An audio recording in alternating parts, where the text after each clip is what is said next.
all those muscle shots and all that, the videos and stuff, bro. Did you guys see him where he was just? It wasn't anything like he was flexing. He was just on a horse, and he just looked like a fucking tank. He looked like a little tank. Like it just. This tell him get on that horse and get up out of here. Yeah, you can ride. You can ride. You can ride the Broncos country, man. You can ride the Broncos country, okay? That's sad. I could see him in that ugly orange and blue too. I can see Zamir as a Bronco. Yeah, I could definitely see that. Well, at least we know what he does. I mean, hey, he'll just run straight. Just he ride him. He ride him.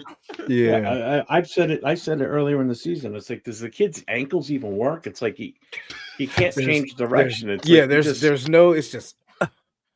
It's either is that an offensive lineman's butt in front of me? Nope, I'm running right into it. Boom. He's like, boom. Yeah, that was funny when I seen because he had two holes, and he chose to run into the back of his lineman. I'm like, that's crazy. You could have went left, big hole to the left, hole to the right, but no, you want your lineman's butt. Yep, crazy. Straight. It's either jet sweep or into his own line. Jet sweep or into his own line. Yeah, it came together. Like Abdullah started coming, like towards the end of the season. Bring back Abdullah. Yeah, that's a locker room guy. That's a culture guy. Yeah. I'm fine with him coming back, in all honesty, because he'll give you that veteran presence in the backfield. And not for nothing, he's a great pass receiver. He's a great receiver out of the backfield. You know, I mean, he showed it the last few games of the season, especially. Well, last few games of the season. If we're going second to last game, not the very last game. Yeah, it's frustrating. Like, I know we talked about, we're talking about running back, but I definitely want to start with the quarterback. Like, what quarterback do you guys think we can bring in? Because like, I don't, even with if we draft a quarterback and all that, I don't think, because Tom Brady was talking about, he thinks it's a crime that they bring these quarterbacks in and they just start them right away, because he feels like they still need to develop and still need to get right. So like, I still feel like we're gonna try the veteran thing, I think, one more time, which from the last experience and the experience before that kind of makes me a little nervous. But what do you guys think? What quarterback that's available in free agency or dream scenario can help us next year? I can tell you who I don't want. That's going to be a free agent, and he played Monday night. Is everybody that wanted Sam Darnold? I'll tell you what. The last two games, just watch those, and you're going to be like, "Nah, I'm good." Yeah, I'm good. I mean, got sacked 9 times last night. Yeah, granted, I know it has a lot to do with who they played against and the offensive line, but you can't avoid a few of those. I mean, 9 sacks. Even our quarterbacks didn't get sacked that much in a game this season. And our line was horrible. Yeah, remember that game? Aiden had like 6, or he got sacked, or was that Aiden? He got sacked like 6 times or something like that. Where I know his first game, he got a welcome to the NFL. But hey, it makes he's all but 9. What I'm saying? Yeah, when I looked on the defensive for the scoreboard on the box score last night, and I'm like 1.5, 2 sacks, 1.5. I'm like, holy shit! I'm adding all these up. I'm like, God damn, 9 sacks. That's insane. I mean, that's 9 points if you're doing fantasy football. 9 points just in sacks alone is usually unheard of. That's like shit. Why not? That high-scoring offense 2 weeks in a row only gets 3 field goals a game. I mean, come on. Yeah, he looked off. And all these people that were like, oh, we should bring Sam Darnold in. Yeah. Do you think what do you think the Vikings do with him? Do you think they try to have him battle it out? 3 weeks ago, I would have thought they would have kept him. I don't know now. I don't know what they're going to do. Ooh, yeah. I mean, he collapsed down the end towards the end there. Yeah. I mean, they'll probably still keep him. I mean, just you got to base it on what he did for the season. He still had a great season. I can't take that away from him. Definitely. So he played the whole thing too. So I was hoping the Vikings would do well so that we could just, like, I don't know, trade a second for JJ. Like, yeah, you can run with Sam Darnold, who I'm a fan of, but then hey, if you want some value off of JJ, because Sam Darnold's going to be your guy, we'll just give you a high second for JJ. I wouldn't. I'd personally, I'm even still on board that trade, but if I'm the Vikings, I'm not sure if I want to give away JJ McCarthy for a second. I'm not sure if I want to do I that. definitely don't want him either. Damn. McCarthy. See, No, I just mean, he came Yeah. off a major ACL repair surgery. You know, Thank you. I've had my ACL replaced not once but twice, Mhm. and I know what it was like when I was finally told that okay, you can resume your normal activities and everything.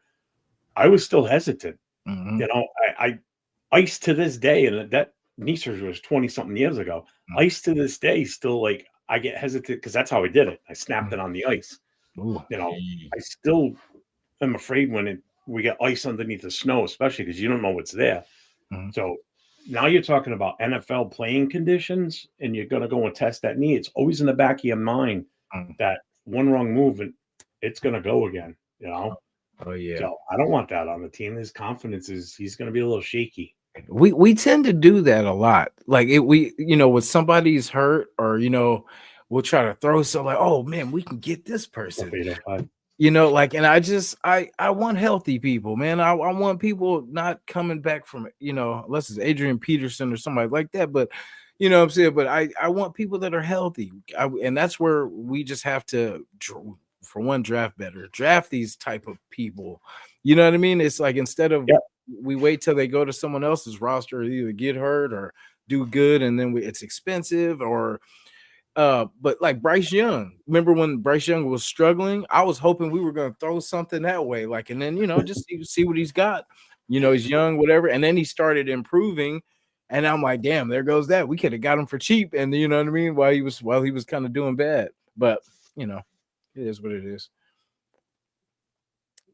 Yeah, I as far as a veteran that's out there, I know people are talking about, what's Pittsburgh going to do? They got two quarterbacks. They got to make a decision because they can't keep both. Yeah. They had both going into this year, but comes next year, they got to make a decision there too. Gotta go with your guy. Gotta roll with your guy. Choose the guy and roll with him. Yeah. I mean, I'm still 100% with giving ALC 12 the shot for next year until we develop somebody. That's what I'm talking about. Yeah. I really feel as though he can get it done with the right pieces around him, especially an old line. Yeah, because even in the draft, that would be better for us because it wouldn't put the pressure on. Oh, we got to get a quarterback. We could just get some weapons.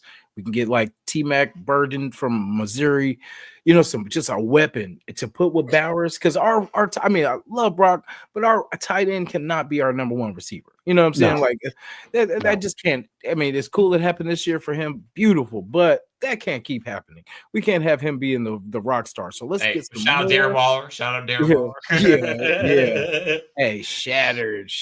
We're shattered. Well, if you keep forcing him to be the main target in the passing game, we're going to beat the shit out of him.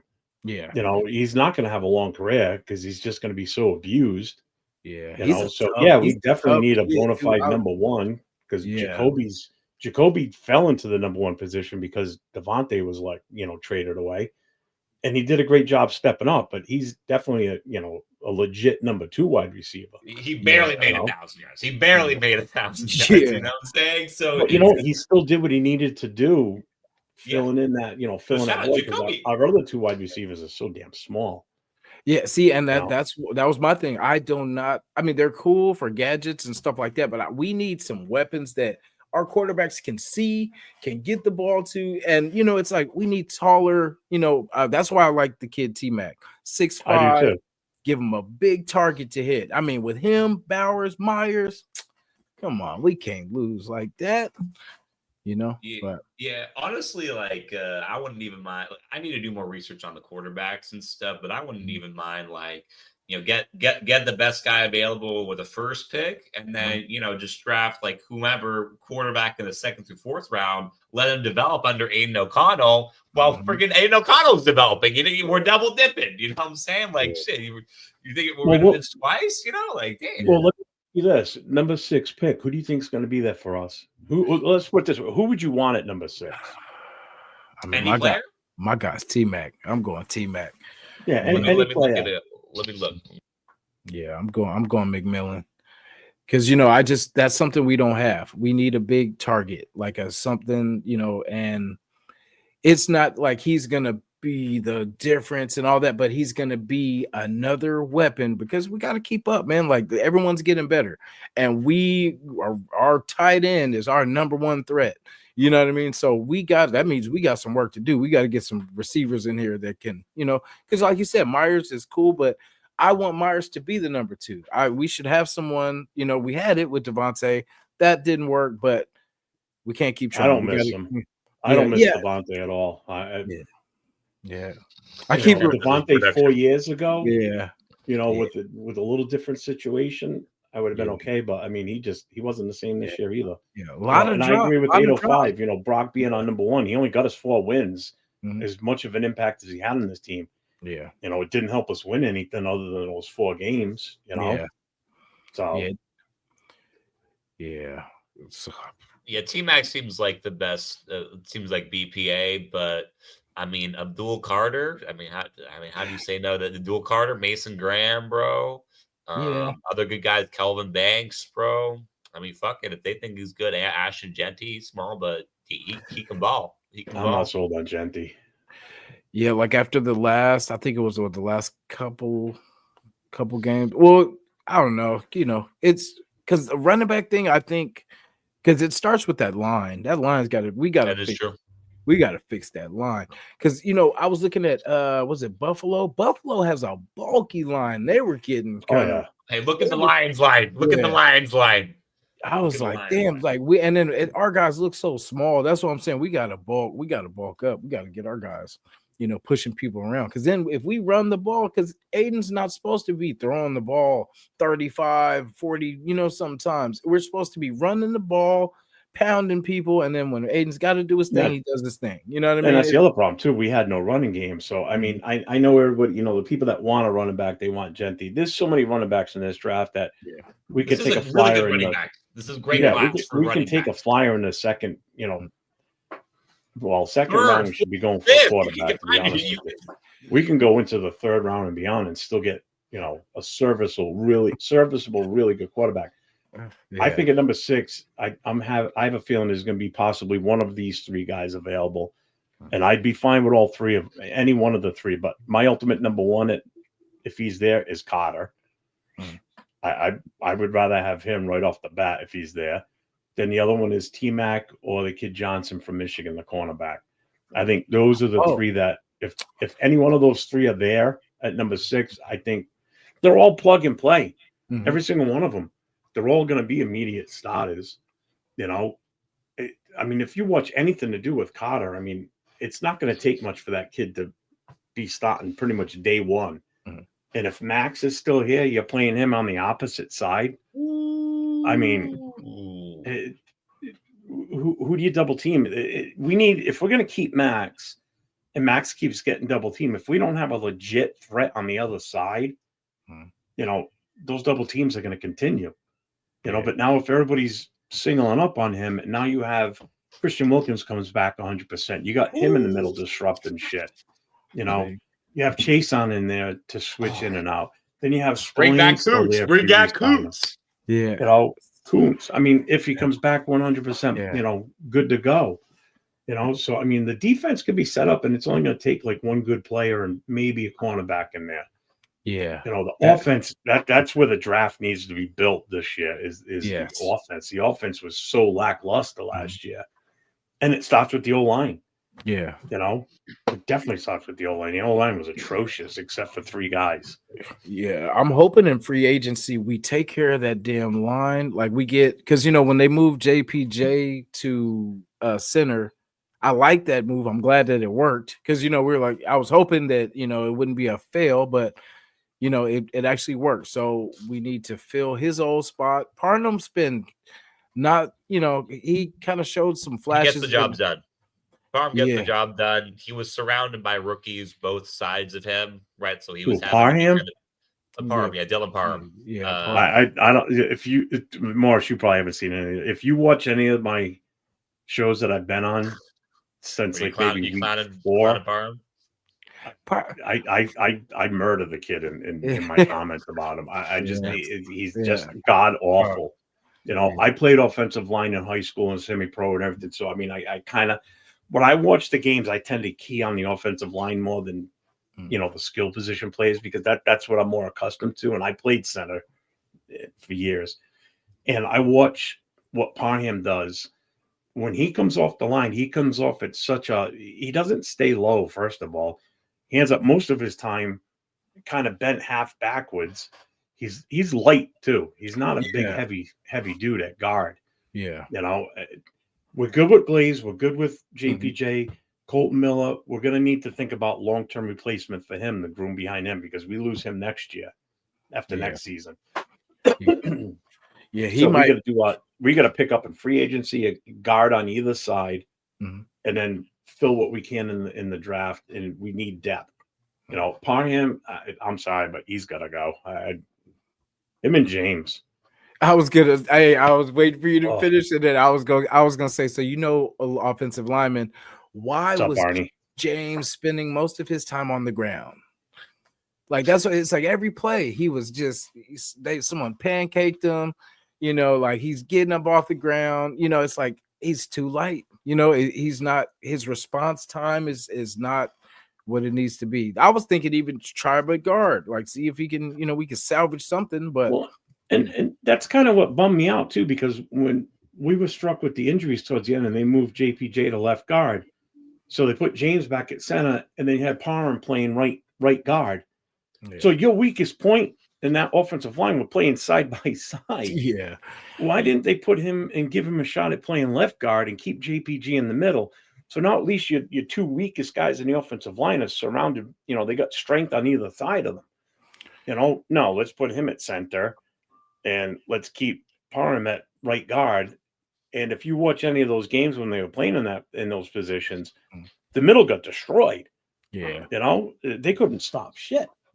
Yeah, they would just get that burst. It feels, especially on third and fourth and ones. That was when we was our worst, because we could get down the field and then we'd be driving, and then we get to a third and one, get stopped. We're like, God. We're not gonna get stopped. Yeah, bro. Again. I remember the first Chargers game, bro. Like, honestly, man, some people, I'm gonna think that maybe it's a little unpopular. I remember people disagreeing with what was it, Antonio Pierce, like not going for it on fourth and one, when it's like the four other plays before, second and one, third and one again. Like, it didn't work. Like, I don't even blame him for not going on fourth and one, because it's like we clearly just it's a 0% play, I guess. Fourth and one is a 0% play for us. So where was Dalton Wagner this year? I wanted to see, what I'm saying? Like, I wanted to see something different. Like, just let's mix it up. Let's find an answer. There's an answer somewhere on this team. We just have to shuffle some things, and if these two work, okay, let's find these other three, and then we shuffle some things with JPJ. That worked. You know what I mean? Glaze, thank goodness. He was, he was a good pick, because I know a lot of us question kind of, because I know I had players I wanted, but then it was like we go Glaze, and I'm like, well, I guess he's the last tackle in that area. You know what I mean? So let's do it. And he worked out beautifully. I mean, when was the last time we hit on 3 picks back in the first 3 rounds? Seriously, it's been a long time. Yeah. If it's even ever happened before, to be honest with you, I mean, I'm trying to go way the hell back, because I'm trying to think of the first. I'm trying to think of the first pick. Oh well, let me see. Who would be the first? Because it start with the first pick. I'm like, damn, it's been a long time since we did that one, right? Before was the last first round pick we hit on. Oh, maybe Damn, the very first round.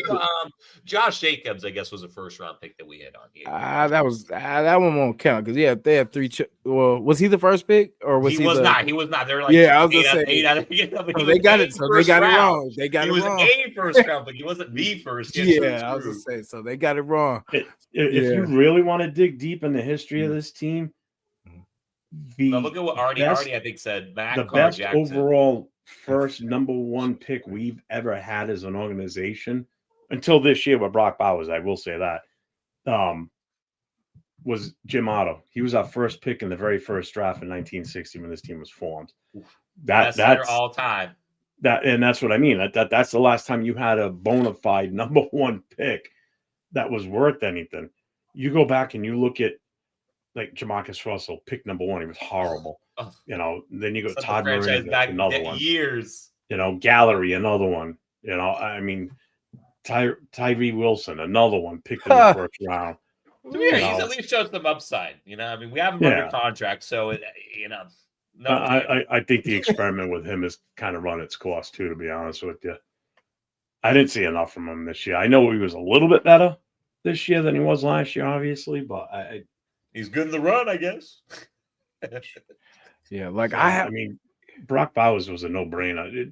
I didn't expect him to fall to us at number 13, but it was a heavy quarterback needed draft last season. Yeah, 6 quarterbacks were You know, drafted. there was no choice. We had no shot at any of those guys. So we did what we should have done.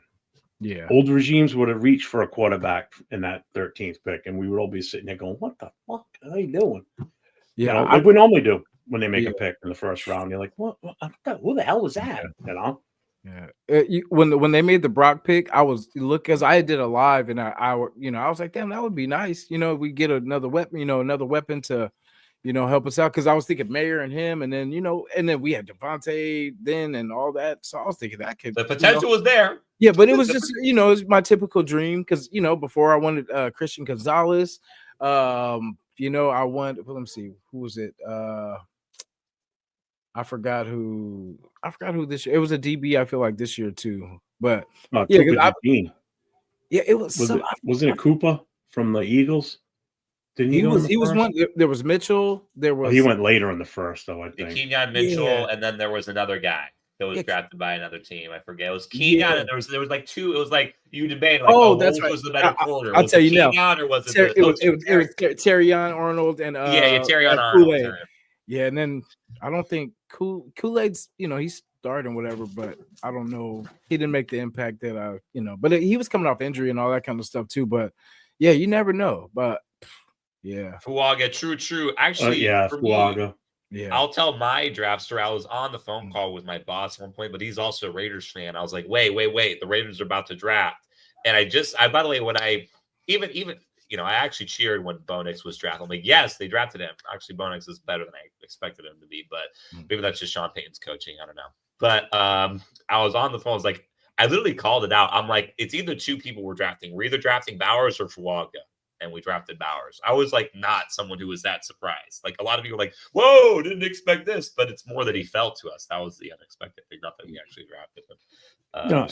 I mean, you had the people that was still like, why did we draft another tight end? We just took one the year before. All you got to do was watch like 2 games from Georgia the previous season. You knew what you were getting. You knew the kid was phenomenal. So it's not like you were getting a question mark at tight end. You knew this kid was going to come in and have an impact. Did I think he was going to have the season he did this year? Oh, hell no. I didn't think he was going to have over 110 catches, 1,000 yards. Record-breaking season? Yeah. No, I didn't think he was going to do that. I don't think anybody really did. Bro, but when he started off the way he did, then you started thinking, okay, I mean, let's see where this goes now. It just kept going up. It just kept going up. Yeah. Remember that when he was made that one-handed catch in KC? Which one? I was about to say which one. I know, yeah. Bro, and then he lets out that whoa. I was like, oh yeah, that's that guy. That is the dude. We need to get him in the end zone more, man. He's hyping. When he gets the end zone catch and he spikes it, bro, he's hyped, bro. Like I need hype Brock Bowers, bro. Also, shout out Brock Bowers. I grew up in Napa Valley. He's from Napa High. He's from Napa High School. So shout out Brock Bowers as well. Even though a lot of people aside from my dad and my family are Niners fans. Like now we're cheering.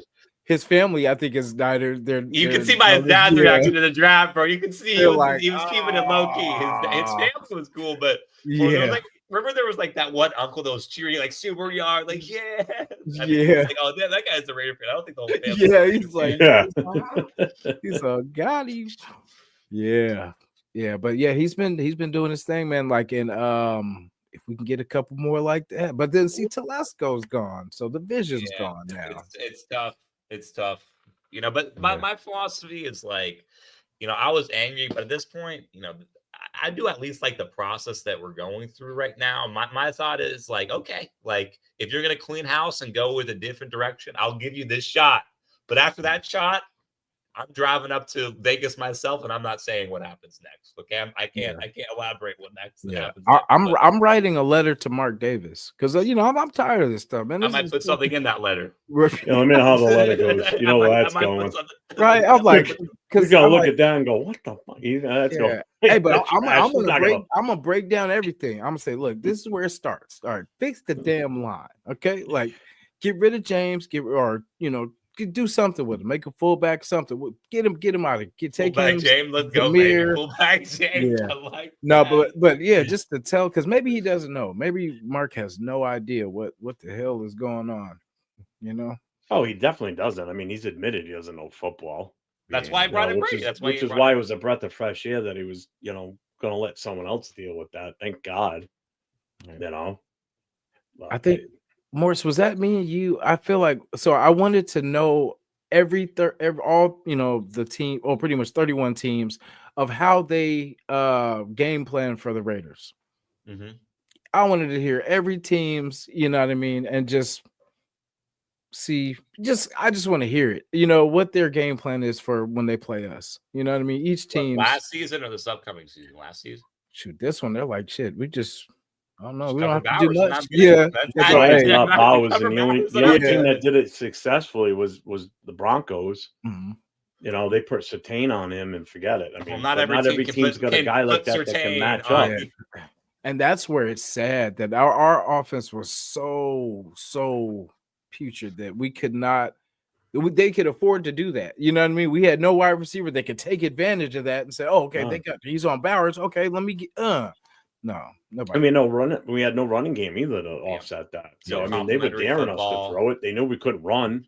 Yeah. So all right, go ahead and throw it. Which is why Bowers would have like 10 catch games, 12 catch games. I think he had a 14 catch game at one point. I mean, because we can't run the ball, so we got to throw it. We got no choice, and they still couldn't stop him. Yeah, that was what was impressive. That's what killed me. We sucked. Yeah. We had one real legit threat, and you still couldn't stop him. So that tells you how good the kid is. Tough kid too. I love tough players, man. Like I love, the Brett Favre's, you know what I mean? Those Ironmen of the game, because it's it's a tough game, man. And that's why I like JPJ so much too. I mean, when the refs have to tell you as a player and then go tell your coaches that he needs to be less aggressive, no, screw you. Yeah, that's what we need. We need a player. We need players like that. That's a Raider. Yeah, that's a Raider. Yeah, because go till that whistle blows. If you keep going after the whistle, okay, then that's just don't be dumb, because now you're going to get a penalty. Yeah, because that's what we used to be. We used to be like, we used to lose the game, but we're gonna win the fight. We're gonna be pushing, fight. It's just it was that mentality. But it seems like we tried to. Well, how do you say better the image and stuff like that? We're Raiders, man. Like that's what we are. The image. Yeah, that's why I'm like, man, we have the best everything, and it's just hey. Hey, I want to give a shout out though. Arnie Gar's in the chat. He's dropping banger questions, and we're totally. Oh, he always does. Arnie's questions are bangers, and we're just straight ignoring him. I'm like, I just got to give a shout out to you. Every single thing you say is just pure. Hey, would be a great question. Every time I'm on somewhere, he shows up, and man, he right away with the questions, and they're good questions too. Yeah, in fact, let me get in there, man. Forgive me, and thank you for bringing that to my attention too. Yeah, because sometimes I get so excited, guys. Like I get in the zone. But I appreciate the chat, man. Appreciate Raider Nation being here. Salute everybody for coming to the show. We got a live one for you. Yeah. Also, while you look at one of the questions in terms of like the Raider thing, this just was recently brought to my attention. One thing that I do like that like the NFL is mad about, which is a very Raiders thing, is we have Brady, who's like a commentator for like the Lions game, and he just interviewed, and people are all pissy, like, oh, you just interviewed Ben Johnson, and now he's a commentator. Like, no, fuck you, we're the Raiders. Deal with it, bro. Like, I like that. That's like old school Raiders shit. Is like, oh, conflict of interest, this and that. Screw you. No, we'll do our thing. You can penalize us. I don't give a fuck. Yeah. Well, did he actually interview him? Because I know he spent like a few hours with Ben Johnson's agent. Mm-hmm. I don't know if he was physically on the Zoom asking the questions. I'm just saying I follow like beat reporters and other stuff. It's never been explicitly said, but I can say 99% chance there's 3 people sitting in those there's at least these 3 people in the head coaching interviews. Mark Davis, obviously. Tom Brady and Richard Seymour. Yeah. Those are I'm those sure are the, Seymour's in there. yeah. So I forgot about Rich. Yeah. If anything, Seymour's sitting there. If Brady's not there, he's like Brady's proxy in a way. Yeah. Because see, with them being owners, Seymour can go and be in the locker room, be around the players, and Tom can't. He can't go in the locker room. He can't talk to the players on a personal level like that because that's considered a conflict of interest. Just like now that he's a team owner, he can't partake in some of these pregame interviews with players that are going to be playing in like this weekend's game coming up in Detroit. He can't sit on those interviews. I don't know if it's different rules during the playoffs now versus during the regular season, or if it's only against teams that the Raiders potentially have to play that season or is scheduled to play. I don't know the full rule on that, but I know a lot of interviews during the season he couldn't sit in pregame meetings. Yeah. So I don't know how, as a commentator, you can fully do your job either. Yeah, that it's but yeah, it's gonna be crazy. I see, that is a lot of money for him to give up because I would think he would feel like he would make more money eventually, you know what I'm saying, like in the future than he would with Fox. I would think so, He'll give it a few years and then switch to being an owner. He's not going to do his full contract. He's a competitor, and he's probably a man of his word. So he'll do it for a couple of years. 10 years? I think that he's not being a commentator for 10 years. You can hear me now, quote me later. Right? He's not being a commentator. He's not fulfilling that. He'll buy them out, or he'll say, you know what? It's been fun. Sue me. I don't care. He'll whatever. Yeah. I mean, to be honest with you, he's not that good on TV. Yeah, that's what I'm saying. Like his personality is really. It was not his personality that got him through football. It was definitely his, the arm talent. But he's not really like because even I don't, too much care for Tony Romo, but like at least I like Romo better than him. Yeah, but I do like Romo no matter what. Yeah, because he'll give you the breakdown, and you know what I'm saying. Like he at least gives you, a little personality and a little flavor to it. The thing I like with Romo, if you watch him or if you watch a game that he's doing, when the offense gets up to the line, he'll say, all right, this is from what the defense is showing, this is what they're probably going to do. And then boom, they do the exact same thing that he just predicted. The Romo predictions are real. The Romo he can see that. Yeah. Tom Brady, I think, just has a hard time relaying that, putting it in words and putting it out there over the airwaves. I don't find him that good at all when he's on TV. I'm sorry. Yeah. At least on TV, I will say, I haven't been able to watch many games. I've had to watch replays and shit because I work on Sundays basically, and we only have one Monday game, which kind of sucked. But I will say when I've listened to him giving analysis, it's been a treat. I'm just saying when I've listened to him as an analyst, I don't know. For me, I've loved the knowledge that he's been able to drop. Any segments or whatever, but being an analyst and being a commentator, those are two very different things. But I will give him credit, both him and Belichick, seeing their commentary and their analysis, it's been a treat for real psycho NFL fans, So yeah. I will say that. Yeah, definitely. I still hate Collinsworth more than anybody though. Yeah, can't stand listening to him. Yeah, I think we talked about this too with what's his name? Turner, North Turner.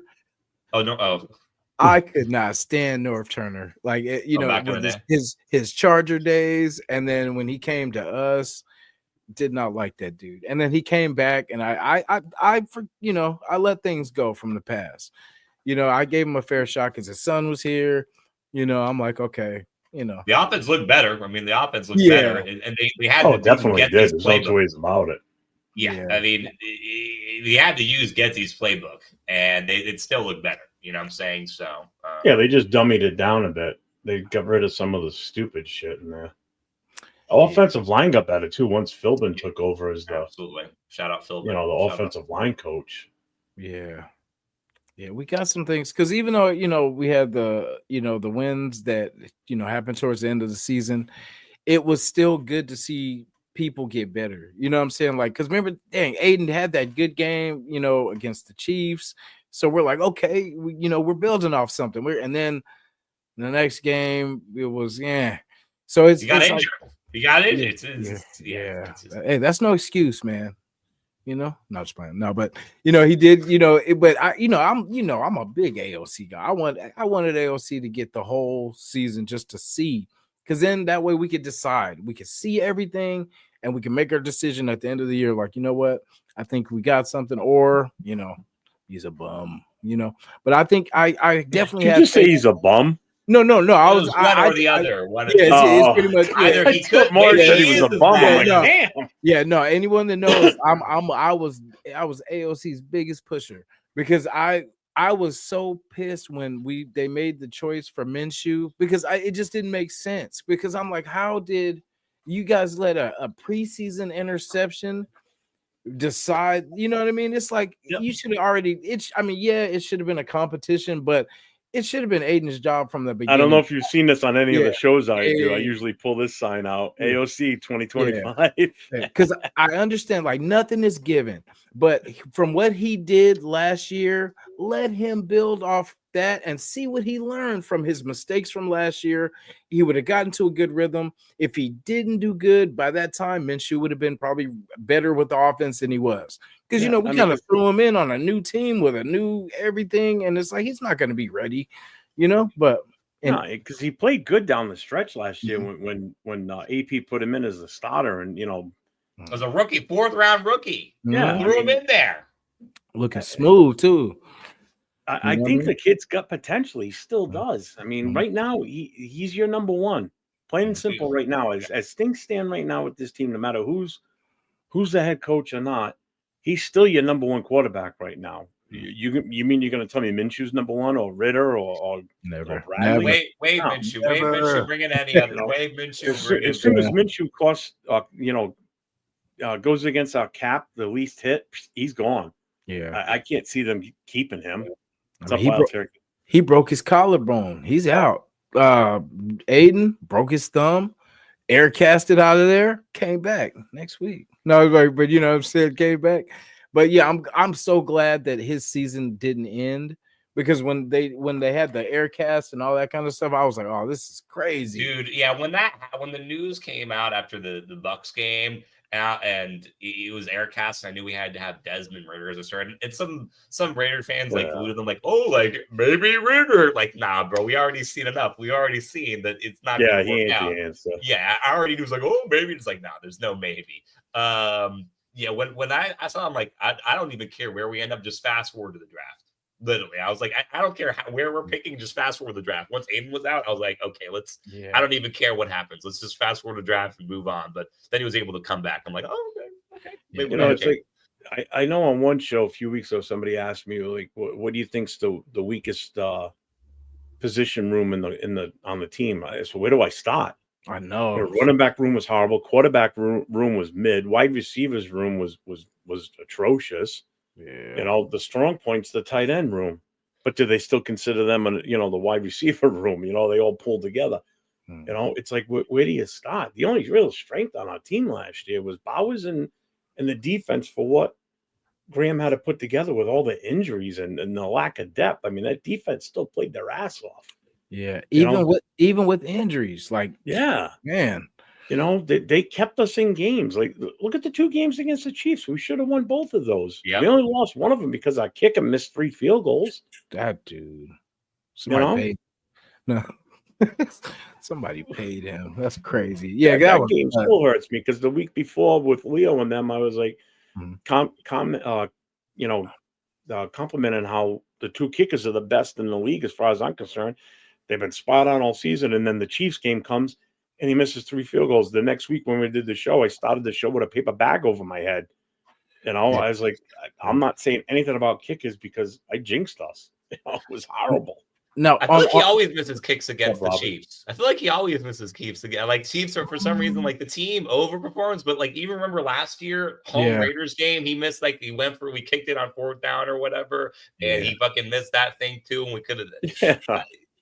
I don't know. I feel like he always, I don't know, Chiefs got him in his name, or maybe Patrick's slipping a little something on the side, because he's got some spare, but yeah, I don't know. Yeah, he's been struggling a little bit like these last few years because he was Cash Money Carlson, but like now Oh he's God, kind of 2021. Ooh, yeah. 2021. especially Now, at 50 yards out too. I mean, he was just on the money with them. now, were you guys on board with Pierce's decision to, I guess, run another play, or would you guys have kicked the field goal When? for that when the Chiefs game where we Oh, yeah. fumbled it away? Yeah, well, I agree and disagree. I agree with the choice to make a play, but if you're gonna run a play, then actually run a play as opposed to just the plan was just to throw the ball away. Yeah. Which I thought he was like not sincere, but he's like said it like a second and third time. You're Like, talking okay, about the one that ended the game with the penalty and all that Yeah. stupid. Yeah, Yeah. that I yeah, at that point, I mean, because I know people are like, well, it was that play and the ref screwed us. No, No. the ref, that's not the play that decided that game. Yeah. the Yeah, refs granted, screwed yeah, it was themselves. Really, it's yeah. really well, the refs screwed themselves and made them look bad. We were the ones that fucked up that whole thing. Yeah, I mean, because we had 3 chances to win that game earlier and we didn't. So I mean, that play, as far as I'm concerned, really didn't even fully exist because no matter what we did at that point, we still weren't going to win it. Yeah. You know, we blew it. Yeah. 3 tries ago on field goals. Yeah. there we go. I would have gave Carlson one more chance though, because I mean, then it's out the coach's hand. You'd be like, hey, shoot, he missed. You know what I mean? Like, because I wouldn't have ran another play because like I said this before, but the Bears game that Thanksgiving Day, whatever, the Bears did the same thing the Thursday before that game. So I was like, they didn't learn because they tried to run one more play and then time expired. When you could have just kicked it, they were like at the 30. Well, that's the Bears' fault. They had Yeah. that. I forget Eberflus or whatever. He's a Yeah. veteran head coach, and he's that poor clock management, bro. That's on him. Yeah. I think that's the game he got fired after. I think that's how he got fired, bro. Yeah. Dude, the Bears are horrible. Oh, they are so bad. Yeah. And that's why we got a team to Johnson. That's why they have a good quarterback, but I mean, yeah. And then you remember we were talking about it like at the beginning of the season because they had what's his name from the Chargers? Aduze. What's his name? Romo Duze. They drafted Keenan Allen. Did they have Keenan Allen, or was it? Yeah, Keenan Allen. Keenan Allen, right? Yeah. So we were thinking they were strapped. They were like, okay, they got a good squad, but yeah, they didn't really do too well. I'll tell you who didn't miss Keenan Allen or Williams was the Chargers. I mean, they grabbed that kid McConkey. That kid's good. My goodness, that kid's got a good future ahead of him. Yeah, he balled out, man. Like I didn't think he was, because I didn't really watch a lot of the Georgia games and stuff like that, so I didn't really know. I'd heard his name, and I was wondering why he was such a high. He was like top 3, I think, for wide receivers. I was like, damn. And then because he started off slow. Because I was like, oh, okay, he's gonna be just a little, average player. But then he was the guy there. So shout to we got to see him twice, but we got to knock that off though. Also, I want to highlight the comment from Artie. He pointed out one of the few drafts where we got 3 players in a row. The last one was 2014, a decade ago, where we drafted Mack, we drafted Carr, and then we drafted Jackson. That was the last time we had 3 draft picks that hit in a row. Yeah, that's got to a decade ago. That's got to get better too. We did good this draft, but it's got to keep going like that. At 4, because hopefully if we can hit on 4 good plug-in players that can get in there and we'll be okay. We'll start to gain. He had another question too. Out of the 27 free agents we had, which ones do you guys? Which are the ones like you can give me 3 of the ones that have to come back? I got it. So, I mean, I got some easy answers. Spillane, you got to bring back Spillane. Freight train Spillane. I mean, we got to bring him back. I agree. Our linebackers room, it's gonna have some struggle, some major struggles without Spillane. Spillane. Also, I say Nate Hobbs. Bring back Nate Hobbs. He's a Raider. He's a Raider, if you ask me. Top tier slot corner. And then also, I'll say 1 year, prove a deal, whatever, give to Kuntz. Those are at least the 3 key free agents. Also, I think Caleb on Jasin, we probably just signed him to a 1 year deal, so we got to extend him too. So, but those are the ones that stand out. I mean, those are easy answers if you ask me, but there are other ones that are like debatable. Probably our safety, that we drafted, that his contract is over. I forget his name. I think all of them. So I feel like all of them. Shoot, Oh yeah, all of ours. a True. lot of the Yeah, secondaries gonna be true. free agents. Literally, even Paul Mao. I think even Paul Mao, his contract is over too. But Paul Mao will be cheap to I resign. agree with Spillane, Mhm. and Jason for sure. Oh yeah. Mooring, isn't he a free agent? Trayvon Merrick, yeah, Trayvon Merrick. That guy. Divine Diablo can go bye-bye. Yeah. Hobbs, I'm still kind of Jack Jones. He's gone. I tell you right now. We got him on contract. He's not going to be here. He'll end up leaving anyway. Now, plus you got to remember too, with all these free agents, especially on defense, depending on where Patrick Graham ends up, if they're free agents, I wouldn't be surprised if some of them follow him wherever he went, or they offer them contracts wherever he goes. True.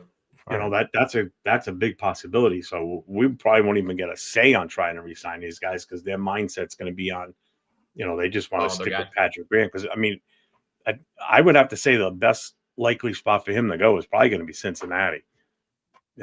He's going to inherit a decent roster. I mean, that kid Henderson, that defensive end. I mean, that kid is good. Yeah. So he's already got that's going to be his Max Crosby for that team, basically. Now you give him a few extra pieces in the secondary, or maybe Spillane follows him and doesn't want to stay here. I think that'll Spillane's cause a Raider, lot to do if Max He's a Raider. If they don't trade him away for draft picks. Yeah. Definitely so. Like I kind of want us to, because the offense really to me was the problem. So I want to keep the things that worked. Like it sucks. What offensive weapons are free agents though? What offensive weapons are free? Oh yeah, Ours, that's right. We Yeah, don't have any. that's right. Let me get my list of the keepers. Let me see. We got to keep Zamir White, Diablo. I don't mind. I don't mind. Raider Nation, I am just kidding. Never. I was going to say, you can't be serious. He's like, are you he's under contract. He's like, I came here for this. Like, no, but hey, no, yeah, because Diablo. Like, you got to be the only person I've seen saying we need to keep Zamir White. Like, we got Zamir. He's the franchise. Andre James has to go. Diablo has to go. What we say with Spillane, definitely keeper. Nate, I would definitely keep Nate. Let me see. Morg, I would definitely. I like Morg. I think he's starting to come into kind of his own. He was always like a second too late. You know what I mean? A couple years ago, but now I feel like he's finding his. It took him a while, but he's got it. Shout out Gus Bradley, by the way. Shout out Gus Bradley. He was the guy that drafted all these guys that we're now having to he drafted fucking Kuntz. He drafted Nate Hobbs. He drafted Trayvon Merrick. Even if you don't like Divine Diablo, he was still a contributor, had led the league in tackles multiple years. You know what I'm saying? He drafted some freaking dudes that now it's like, damn, these guys are so good. How are we going to keep them all? So shout out to Gus Bradley. I gotta give credit to Gus Bradley, even though he just got fired. Yeah. We definitely did. Like we actually did try to develop our youth this because remember we were always spending money trying to get these free agents from all this and then putting it together. But this last couple of years, like even with McDaniels, they tried to develop more of the rookies. But that's kind of how we got out of that salary hell, if you will, because we were always negative and didn't have money, but we used a lot of our when we got rid of DC and all that whole thing, but that was kind of the fork in the road where we kind of started fixing this cap. But now we got money, we just got to spend it. We got to spend it. Got to spend it at the right place. No more coupons. Tom is gone. Coupon Tom's gone. Coupon Tom is gone. Oh, Tom, wherever you are, man, I appreciate Brock, man. I mean, if you think about it too, the good thing about him being gone now is whoever comes in, we might see us actually move around the draft board and gain additional draft picks, be a player and, getting ourselves back in for another first round pick if we play it right, Ooh, that's a good point. Telesco, you weren't gonna do that. That wasn't gonna happen. He was gonna pick at number 6 and he put the blinders on, and whoever's the best at number 6, that's who he was gonna take. That's just his history. There were two things you could count on: picking where he was supposed to pick, taking the best player available, and his history of hiring shitty coaches. You could count on those. Yeah. Other than that, great job. He's all you talk. Well, hey, thanks for Brock Bowers. Thanks for Jackson Powers Johnson. Thanks for I'll give. it is what it Thanks is. for thanks for those 3 picks you made last year for us. It's been nice having you with the team, but there's the door. Bye. Yeah, thank It you. is what it is. Well, thanks for Brock. Got him. No, no, appreciate Thanks for putting us in a good cap situation this year, I guess. I don't know. Yeah. Yeah, because he doesn't want to spend money. That's that's the other thing I had an issue with him this year. Before the trade deadline, he did nothing. Nothing. Absolutely nothing. We're all waiting. Well, we sucked. I didn't mind this not doing. I didn't mind. We didn't do anything because we shouldn't have done it. We sucked. Well, we had nothing to give, first of all, and it wouldn't have mattered whoever we brought in, but you didn't even try. Yeah, see, I get your point too, because I've kind of felt the same way, because I'm like, all that, because even the JJ thing, the Josh Jacobs, I'm like, we were talking about money, all this battle with money and stuff like that. We didn't even spend it. Yeah. So we could have paid him. I feel like we could have paid him, and we just made a big deal out of nothing just to do that, to not, we could have paid him, but in all honesty, Jason, you look at the team that we had this year, especially, what do you think he would have done anywhere near what he's done in the past for us? Definitely not got back there. Luke Getsy as Josh Jacobs play caller. You think that's gonna fucking do it? Like, come on. No, Luke Getsy, Steve, Josh, that's he would have been a waste. He would have been in the locker room, laying out on a hospital gurney, and there being X-rayed, and I mean, the kid would have been destroyed. We would have beat the shit out of him. Yeah, that offensive line wouldn't have been. I mean, he could have made plays himself that our running backs couldn't this season. I can tell you that he would have made something of what was presented to him. Yeah, but he still would have got hurt. How many times do you think he would have got tackled for a loss in the backfield? Would have been quite a bit. Because that would have been him on those 3rd and 1s and 4th and 1s. So, dude, we could, bro, even not just 4th and 1s. Remember how many times we were at the 1 yard line at the end zone and we couldn't? It would we'd fumble it or whatever. Remember all the time at the 1 yard line was our demise, bro. Yeah. Whether it was 4th and 1 or end zone and 1, like Jesus. Yeah, we can get between the 20s, fine. But then we get in that red zone. Those 9 yards, we got it. Yeah, that last yard. And that's why I say I want a big threat. I want a big, tall, a wide receiver that can go up for the ball. Him and Brock. I want a wide receiver that's like 6'2". I don't want one that was, we drafted off of the freaking Wizard of Oz, the lollipop guild, because that's what it seems like with those guys. They're so 5'10", 5'11", 5'9". Because I'm 5'11". I can. Hey, that's what I'm like 6 feet, and you'd have to look down at the wide receivers for me. It's like. Damn, yeah, true. I'm taller than a lot of. Damn, that's crazy. I'm taller than a lot of NFL wide receivers. That's kind of crazy. Yeah. Hey, man, you got my vote, man. Because what's his name's out. Because what's his not Trey Tucker, but the one that he got injured. Turner? Yeah, Turner. Dude, shout out DJ Turner, man. Yeah, I was just that's the one we got to bring back is DJ Turner, because he can do special teams really good as well. Hey, that's John Gruden. That was John Gruden. Wait, really? Damn, he's that OG. I didn't know he was that OG. DJ Turner. I was gonna say that was either Gruden's last year or that was McDaniel's first year, but I feel like that was I'm giving that to Gruden. I'll give it to Gruden. That's my final answer too. I think I'm probably wrong. No, you're right. You're right. You're right. Yeah, I looked it up. There you go. Yeah. Although the thing is, bro,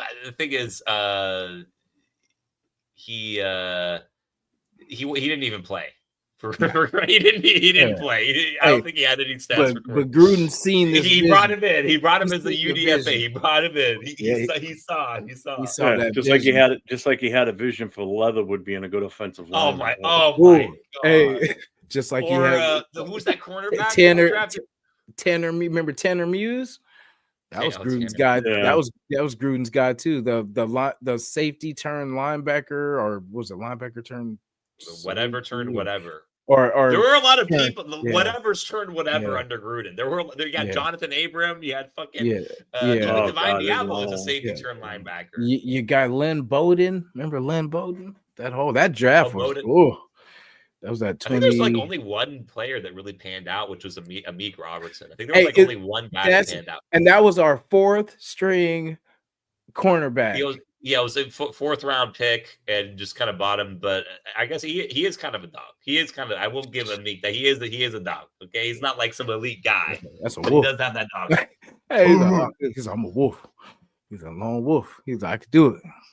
Yeah, man, and that's cool. He's still in the, he's hanging in there in the playoffs. Is he injured? I don't think he's injured. Yeah, we might see him play this weekend, right, with the Lions.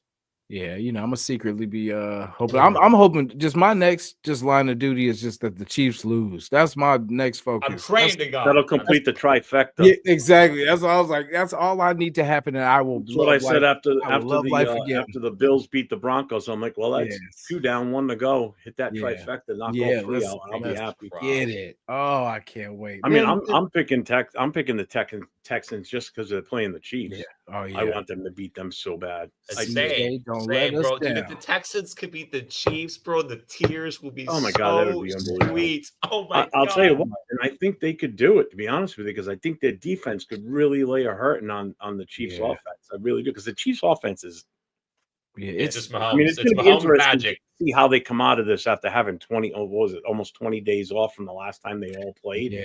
Yeah, I'm hoping that's that a long stretch. Because they start off slow. Like even in the beginning of the season, they kind of started off slow and it takes them a while. So I'm hoping they struggle. Put that man down. Put 15 down hard. Yeah, I mean, because you look at the Lions, they still started all their starters the last game of the season because they had to in order to get that number 1 seed. They couldn't rest anybody. They wanted that number 1 seed. KC already had it locked up, so they sat everybody. It's an extra. So it's been a long time since those guys were on the field and played. Yeah, hopefully they're rusty as shit because that's going to be awesome. The Texans, they got to start the game the way they ended the game against the Chargers. And don't let off the gas. Yes, just that's the only way. Foot to the throat and just throttle them. Yeah. Oh, now I remember. Shout out to Cool Kev 75. Damon Arnett. That's the guy. Oh my God, what a man! They did a good job vetting him before they drafted him. Oh my God, at least. The thing is, at least with Ruggs, there was no I don't even blame him for Ruggs because there was no history of anything. Oh no, you can't blame the coach for that one. Yeah, you can't blame the GM or the coach for that, right? And it was a crazy situation. That poor case of judgment. Yeah. The pick was good. It just didn't pan out, unfortunately. But Damon Arnett was a god awful pick. Jesus. Like the Abram. I mean, Abram didn't play his first. It feels like 2 years because he knocked himself out the first game, and then he comes back and then runs into the damn cart. Some of these guys that play in the secondary, they don't tackle. They try and go for that knockout kill shot.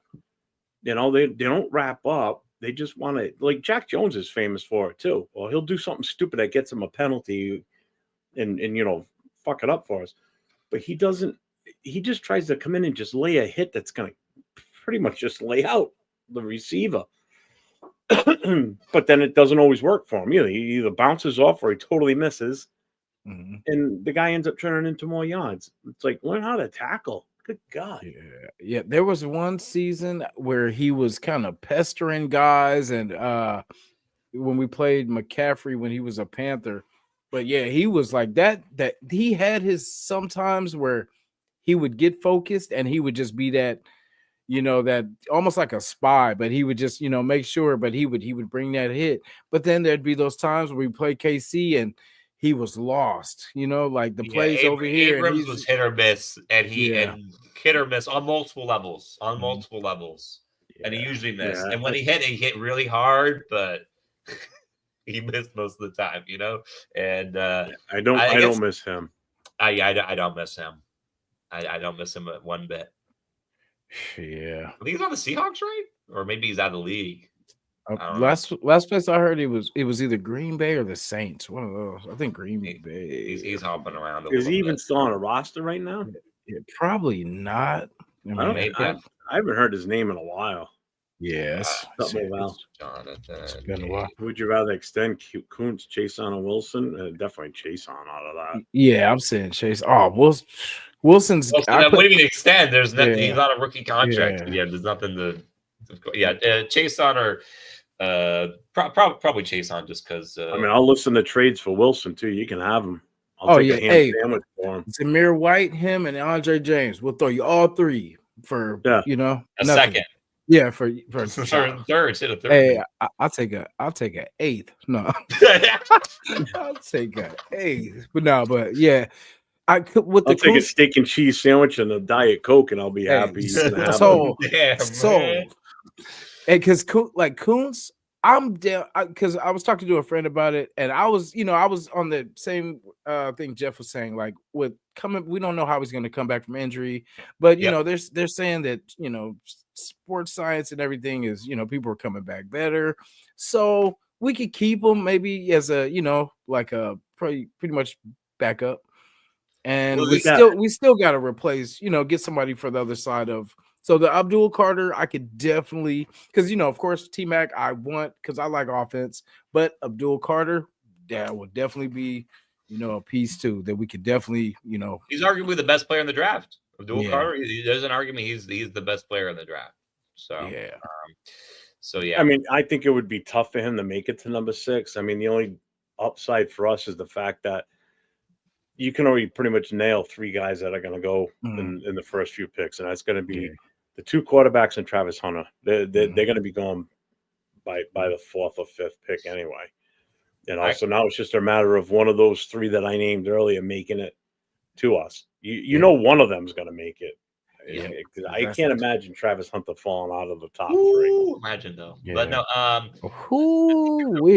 I think there's a real like a non-zero. I think there's a like what if Shedeur falls to us? Because I'm like low-key thinking maybe we just he falls and I'm thinking someone else. You know, No, I could see that actually happening. But I don't know because I'm thinking like the options of Abdul Carter. I know we need a quarterback, guys. We but at least we have Aiden. It's not that serious. Where we at least have something. So it's not like But I feel like we can because Abdul Carter. I think you said it earlier too. Will Johnson, Abdul Carter, T Mac. Mhm. It shouldn't be no unless quarterback whatever if that happens, but it shouldn't be nobody else but those 3. If say Abdul's gone, then either Will Johnson or T Mac. I'm good with. I could definitely, because like you said, that you could plug them in, and they're playing immediately. Whereas if let's put it this way, if some of those 3 and Shedeur are available at number 6, I'm skipping over Shedeur because I don't think he's the answer. Number 1, number 2, I want a player that's coming out of college that's an immediate plug and play that's going to have an impact immediately. Shedeur's not going to have an impact immediately. He's going to sit. Tom Brady's already said whoever they draft is going to sit. Deion's already said he would hope that Shedeur would sit a year. So you're going to use a first-round pick on a player that's not even going to see the field unless it's an extreme emergency situation. He's not going to touch the field till 2026. And even at that, how good is he really going to be? So you really want to use your draft equity for the first round on a maybe when you could have a, oh, hell yeah, What I will say is seriously? if the coaching staff does believe in a quarterback that falls to him with the 6th overall pick, I have no issue with them using that pick to draft him. And I think it's a good outcome if they sit because they're just going to learn that much more. I mean, the one thing is, obviously people talk about quarterback so much because obviously, it's the most important position in football. So, if it's any other position, I do not want, I don't want to draft a fucking corner and have him sit the whole year in the first round. But if it's quarterback, and the coaching staff believes and they think he's going to obviously develop into a long-term answer, I don't see an issue with them sitting. Yeah, I don't have a problem with us drafting a quarterback in the second round and him sitting. You know why? Because I can get over the fact of using the second round on a quarterback and he's sitting. Because you know what? We used our first round pick on a player that's going to play. So I don't have a problem with a second or third round pick being a quarterback and he sits for a year. That gives you at least a little bit more, comfort knowing that, all right, we didn't blow a first round pick on this guy if he, doesn't work out in the future. Because then it's like now you're back to square one again. Now we got to hope for another good first round pick for the next draft, and then you got to worry about what quarterbacks are coming out in that one. I know people are saying that next year's quarterback class could be even better than this year's. But see, that's This what year's they isn't Yeah, that great. probably not gonna be in the same position to draft next year, anyways. You know, Well, See, who knows? yeah, I guess yeah, who I Who knows, knows know. where right? we Maybe we end could be up? first Yeah. overall. And Ooh. you'll see me hanging from a Oh. noose. You know, I don't know if I could do it. I was gonna say this one was painful, boy. This one was rough. 4 losses and only the 6th overall pick. Oh, that's tough, man. That's tough. That 10 game losing streak. And we still only got the 6 overall pick. It's like, damn, bro. Towards the end of the season, when obviously once we got bumped out of the first round pick, I mean, I always want us to win no matter what. I didn't agree with the whole tank talk and everything. That Same. aggravated me. Same. You're a Raider fan. You play to win the damn game and end the discussion. You draft what your pick ends up. If you want to make a move, that's when you make the move. You make some trades and you move up if you really want to play that bad. Yep. You don't hope that your team's going to lose so you can keep the number one pick. Yeah. Once we lost the number one pick, I was like, all right, can we win all the rest of our games? Like go on like a 4-game winning streak at the end. So it pushes up to like maybe the number 2. Because then we'd be out of the talk of we're going to get Shador or we're going to get Ward. Because I didn't want to be in that. I didn't want to be in that position when we end up grabbing one of them. I'm sorry. I just don't think that they're the answer. Yeah. I just think we would have buyer's remorse if we drafted either one of those two. Yeah. I know a lot of people. If don't Cam agree Ward with me. falls, I'll just say I'm taking it. If Cam Ward falls, Well, I'm taking Cam. I don't care what happens. So you want to take a guy that quit on the team after halftime now? That's not. Yeah. Well, see, we don't know the whole context. I know, but still, he wasn't out there. He was healthy. Yeah. Yeah, I get I'm, because I felt, because like I said, it was confusing. I thought, we lost 10 games, so I'm like, okay, maybe they have a plan. Maybe this is what maybe this is what they're doing. And then we win the 2 games. Because my thing was not just because everyone was kind of focused on, the number 1 pick quarterback. I'm like, no, it's not just quarterback. Look at the Browns just lost their quarterback, so they're desperate. So what do we want to feed off? Your desperate needs. So we could trade, because if we're going to bump to the 6th spot, we could have traded back to the 6th spot. It's like, it's just, I'm thinking of capital. It's like, we could draft whoever we want, but it's getting this team better, getting draft picks. So, I mean, of course, I don't want us losing. I want us to win always. But I figured once we were out of the playoffs, I was like, well, there's no, because I mean, if out of the playoffs by week 6. Yeah, that part. But see, even like when it was over, I still wanted us to fix this line, man. Like figure it out now. Okay, yeah, the season's over, but at least work towards next year. Get the line. That's why you try and win games. That's why you try and win games. Yeah, so you can develop guys. We saw Aiden show some mobility in the Jacksonville game and the Saints game because we tried. We tried. That's why. That's why you win. Well, that's why you try to win. No, I get it. It's just I was confused because I felt like we lost because I knew how we lost these 10 games because the whole Minshew with the interception a game, his donation to the other team a game, it was like because I know you both know how disappointing we were in games, and every turnover he did, we were driving. And we needed to either stay level, or we could have took a lead that would have, gave us a little cushion and go into the halftime with a little something. Yeah. Yep. And then he's like, oh, wait, where's the other team? Oh, yeah. There you go. You know what I mean? Yeah. It's like every time. And I think for Pierce, why they let him go was because of the fight that would happen. Minshew put us in terrible position. Zamir White put us in terrible positions, but we still got to fight. And I think that's what we didn't have was that the defense I felt like still played though. It's just like, definitely. Offense, we could not get it going. For what he had to, like I said earlier, between the injuries and the lack of depth, I mean, the defense still went out there and balled. Yeah. They kept us in games that we should have won. Yeah, shout out AP and Graham. Yeah. Without a doubt. With all the injuries too, like everybody, there was pretty much all our hitters went down. Injuries, all that. Yeah, and our offense had pretty much everybody but Devontae, and couldn't get a good play caller. and a good scheme. And a good center. But now we, they started getting it towards the end of the season.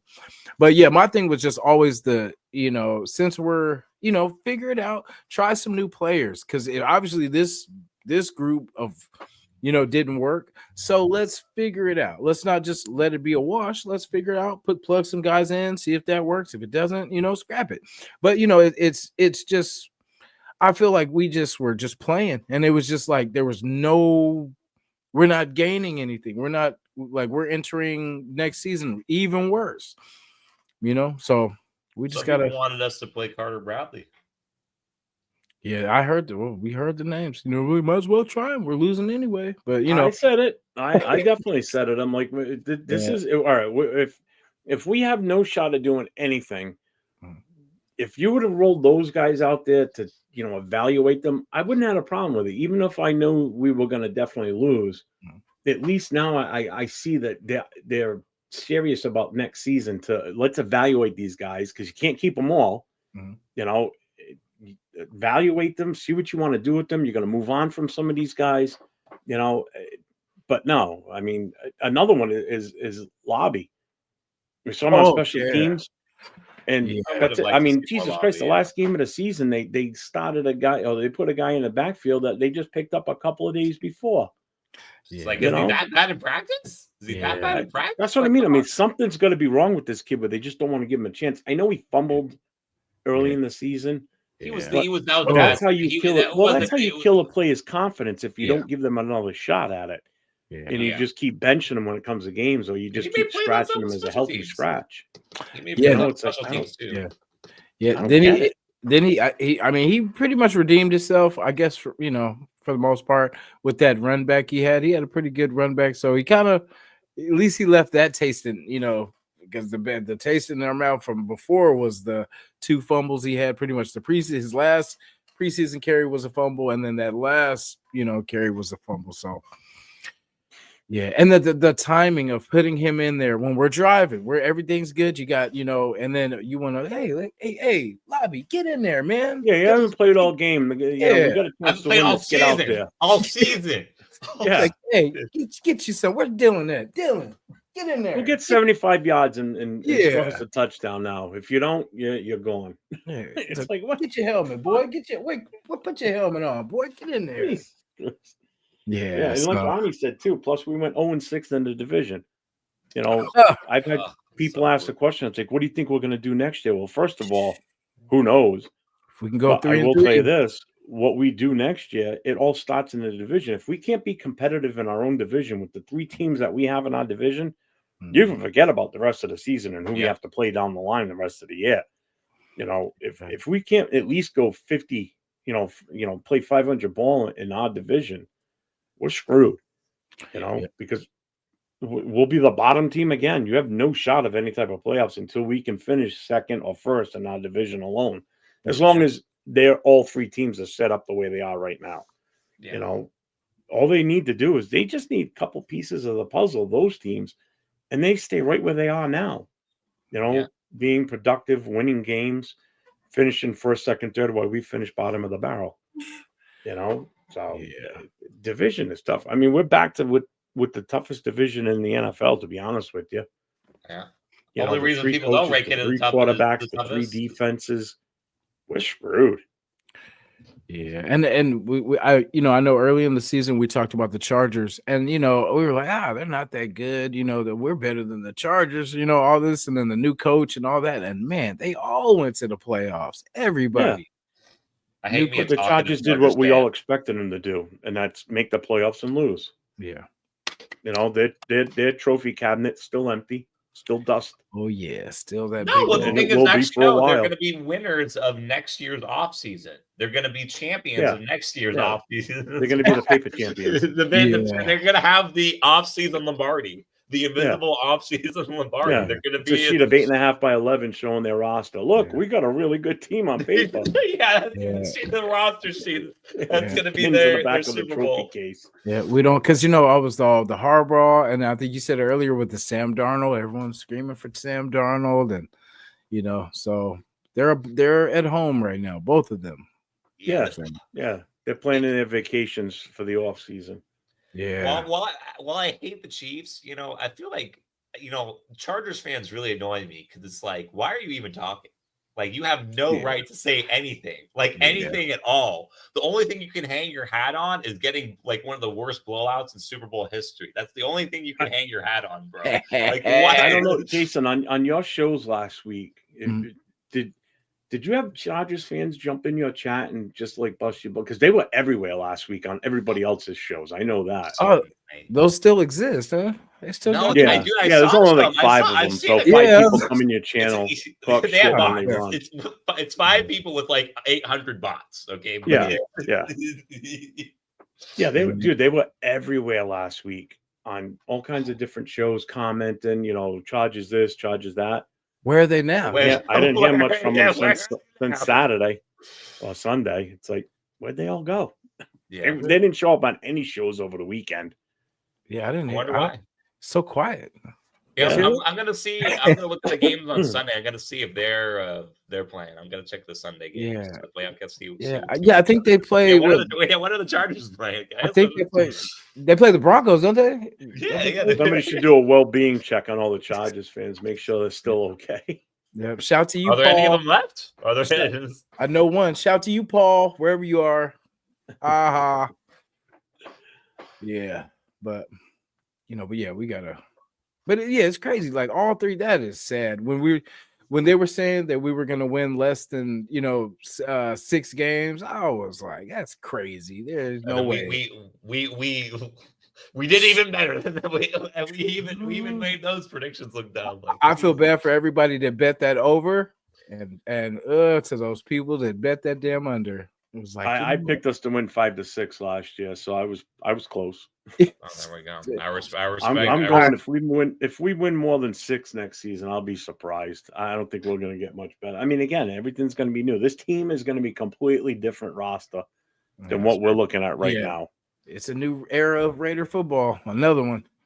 A lot of these free agents aren't coming back because I don't think we're going to sign a lot of them, to be honest with you. I think we're going to let a lot of them walk or test the free agent waters and then see where we can go from there with them. I just don't see us keeping a lot of these players. So it looks like Bennett. It'd be Bennett, DeCam, and Nate Hobbs is our. Jack Jones is still on your contract. Is he still? He's still got one more year. So he's still under contract. He's still under contract. Are they going to? But I wouldn't be surprised if he's one that gets cut, though. If the new coach and defensive, particularly without AP helping him out. Yeah, AP is the only reason he's still in the league because AP knows him and knows how to develop him. Even he wasn't able to succeed at that last year. So I saw a report that somebody wanted to interview him for the head coaching job somewhere. Oh, Pierce. Yeah. Oh, nice. Good. I mean, the Jets are interviewing everyone. So. Oh, they have to. I just got an email from them yesterday. Oh, they come in and interview. Yeah. Hey, if you need that desperate. If you need a fullback coach, man, take me with you. Still got a little in the tank. No. I'll be offensive. I can be your offensive quality control guy. I could be. There you go. Hey, I'll bring 805 with us too. I know he knows how to really break down film. This is my film guy. He'll be my offensive. He'll be your film guy. He'll be your film guy. Hey, I trust you guys more than I do Mark Davis. I'll run with y'all any day. Oh man, we could get this team going. I just love the way that if you go to Facebook and just scroll through your feed and look at some of the things that Raider fans post. It's like, man, the trolls are out in force. Like some of the just more ridiculous stuff that they post about, we should bring this guy in, we should bring that guy in, like players. It's like, we don't even have a coach right now. What are you even talking about? Like, we should have done this. We would have been better this year. Yeah. Like, I saw one yesterday. We need to get Aaron Rodgers. What the hell are you smoking, Aaron Rodgers? We need to get Aaron Rodgers. We want everybody discounted. We want Aaron Rodgers 2 years ago. Why the hell would I want him now? Yeah, we want the leftovers. We want with the discounted. Like, he's off. He blew his knee out last year. Oh, let's get him. He'll be good. Bring him in. We could throw a third, and You know what I mean? We could pick him up, and it's like, let's get healthy people. Let's get people that are still fast. They can Yeah, let's still, get people that don't spend a whole season in the infirmary nursing injuries. Good that Lord. part. Guys, I know a guy we can trade for, Devontae Adams. He's a star wide receiver, right? Nah, he's too healthy, man. We gotta wait till you get. Oh yeah, true. We Yeah. gotta wait for Wait till he rolls an ankle or trade something. deadline. Trade Yeah. deadline. He'll roll an Yeah. ankle, then we can. He needs that high His ankle sprain, hamstring. and then we'll take But him. His hamstring. and I know you guys are old school, Raider fans too. It's what they're doing on purpose, because we know the Raiders have never liked to pay people. You know what I'm saying? Like, is this just secretly penny pinches? Yeah. Well, yeah, that's what I'm like. Maybe this is just their thing. We're like, hey, you know what? Nah, he's too healthy. Nah, he's got both knees. Nah, yeah, he's got that blown out elbow. How's his ankles? You know what I mean? It's like we're getting all these discounted, trying to put all these. I'm like, let's get healthy. I got a good one for you. Hmm? Let's draft a quarterback. I mean, not draft. Let's sign a quarterback in free agency, bring him into the team because we want him to be the starter. But before we sign him, we're going to send him to the doctors to go get surgery on his ankle. And then, oh no, Oh, man! Oh my Lord! Oh man! Yeah. Don't bring. Hey, we you should have thought that known. was, and the fact that they thought that was going to be an upgrade from Carr. Are you shitting me? Yeah, that was That's crazy. the shit we have to deal with some of these idiotic coaches like McDaniel. I don't call him McDaniel. I call him McDumdum. I always have. One of the worst decisions for a coach you already knew he sucked when he was in Denver. He was awful. If he didn't have Tom Brady playing for him when he was in New England, he would have been nothing. I'm sorry. Yeah, I can't wait to see what happens now with him being back with Vrabel. Yeah. Where's he? He's going to be the offensive. Yeah, he's going to be the offensive coordinator for Vrabel. Oh, yeah. I was wondering where I was going to do a wellness check because I hadn't heard nothing about McDaniels or Yep, he's going to be the offensive coordinator for Vrabel. Wow. I mean, again, I live in New England, so that's the news. It was on TV. They had Vrabel on the local news station tonight, and they're talking about Josh McDaniels making a return to New England. It's like, damn. I could care less. I think he's a bum. Yeah, that dude. Oh, well, the thing is, though, actually, we did sign like some free agents this year, but they just sucked. Probably because of what's his face, Luke Getsy. But Cody Whitehair sucked dick. Andrews Pete sucked dick. Should have kept. Who was the guy? I liked Meredith, though. I will say that Meredith. He's a UDFA, or he's actually from. Yeah, but I mean, he's one of the offensive line that I didn't mind. Yeah, he has upside. I saw promise there. Yeah, am I tripping, or was he a center and they made him, or was that someone else? He did play center at some point. Okay, I was gonna say Meredith has flexibility. Meredith does have flexibility. He's a versatile offensive lineman. You could kind of put him where he's needed. Yeah, he can. I'd rather have him on the left side because then definitely the left side's strong. That's for sure. Or stronger. Yeah, we can't. I mean, we can't. With Minshew not starting, I feel confident about our team. That's 10 wins, or at least that's 5 wins. Just let's say right there that we can get back, because it was turnovers, injuries killed us. Even the injuries didn't kill us as much as turnovers. You know what I mean? Yeah, bad decisions were rampant. Yeah, with him. Yeah. It is what it is. I'd say, I put out a short yesterday on YouTube because I was just sitting here yesterday and just thinking about the upcoming season and just trying to run through some things through my head for, what we're going to do with the club and everything for this coming off season. And I knew the Patriots were coming here. We got to plan the pregame party the night before and the tailgate and everything.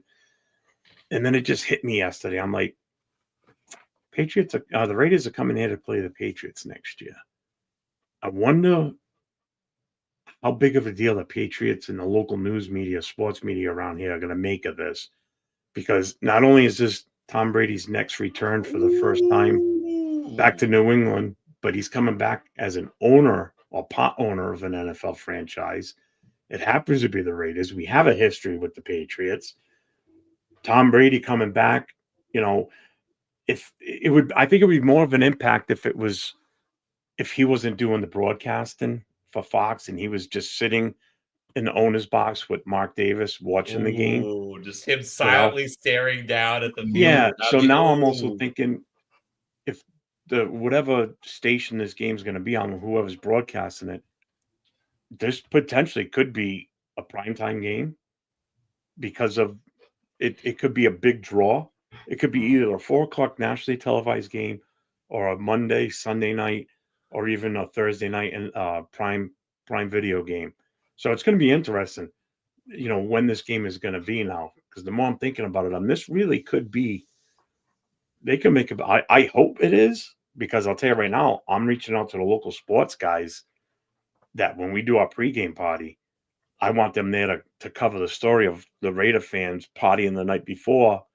We're coming out in force here. We got fans coming in from all over the country to watch the Patriots and Raiders, clash on the weekend. I think it's going to be fun. It's going to be interesting. I might try to come out for that one because I want to go to some other, like some away game stadiums. Yeah. You know what I mean, and kind of get into that too. So, yeah, that's in Cali, right? Yeah, I'm in California. Same, me and him both. Are you still live in SF, Jason? Yeah, I'm still out here, man. And then I'm loving it because the Niners are at home too. So because that's the thing about living in the city. You got to hear all that Niner talk and bang bang Niner gang. Yeah, I always say bang bang Raider gang. They get all so stupid. That yeah, but whatever. Like I know Leo and the other guys that I do shows with that they're talking about coming out here, and I told them I said you better stop praying to the football gods now that game is going to be in like September or October. I said because if it's going to be in late November or any time in December, you guys are going to freeze your ass off out here. Ooh, right now it's like in the 20s and the wind's blowing like crazy out there. It's freaking freezing. I'm banking on Brady. Like I feel like Brady's going to want that game. If he, I love his man. I couldn't stand this man for years, but it's still taking a little bit to just, realize that he's one of us now. You know what I mean? It's like just one baby. Just one baby. And so like, I do admire his fire that he played with, and we need that, because remember like the torch. And like for us, it's sad to say it like that, but now he's kind of like our Taylor Swift. Like the Chiefs have Taylor Swift. Now we got Brady. So it's, but at least Brady was relevant in the NFL. She's not. Thank you. She needs to go away. Yeah, at least he can contribute. So this will, I want to see it, of course. I definitely want to see it. I'm excited. I'm getting excited. This conversation has been definitely exciting for me because this season I'm usually positive. But this one took the wind kind of out of my sails, and it was just a lot of ugly football. But I'm ready. I got to see the head felt like it was a 30-game season, didn't it? Didn't it seem like it just went on forever? It was over. If, like you said, it was over. Shit, week 6, week 5, it was already because we were like, if we don't win this, it's gonna be ugly, and it got ugly. Yeah, we had injuries. It felt like when we got to week 10, it felt like we were already at week 20. It just seemed like, why is it taking so long for this season to go? Because we love our games. I couldn't wait for it to end. Yeah, we love our games, and if this was a season where we're like, well, just eventually it'll be over, and we can start. Because we were doing mock drafts like week 8. Yeah. Man, that's tough. We're like, well, but yeah, once we had the number 1 pick, people doing drafts like crazy. It's like, oh, we're gonna get this guy, we're gonna get that way. Yeah, and then you can't really do a mock draft right now until you know who the coaches and the GM's going to be. Yeah, you need to know their tendencies. And there's free agency. You know what I mean? So like we could plug a lot of these holes already. Yeah. And then we all like I said, I like to retool, use the draft, get speed, we get our running backs, we get just get weapons, and then we bulk up our guys in free agency. We get this line straight, and we dominate like we're supposed to. Well, let's put it this way: if nothing changed, right? If AP was still here and Telesco was still here, we could definitely talk about where the team's going to go for next season, because we know what their tendencies are. We know what type of system AP is going to want to implement for the most part. So you could have a feeling on where they're going to go. Right now, you can't. I mean, basically what Brady and Mark Davis and Seymour, I mean, they just basically like a construction job. They just hooked up the explosives and pushed the plunger and blew the whole thing up. So we're starting from it's a new Raiders now. It's a new Raiders. Yeah. We got a lot of cap space, a lot of guys to extend. By the way, to put a pin on or close out one of the things, I did actually it was actually my first ever NFL game I watched like in person live. Me and my dad did a 28-hour trip, drove down to LA and back. in the same time frame. So we got to have the glory of watching the Raiders get beaten by the Rams.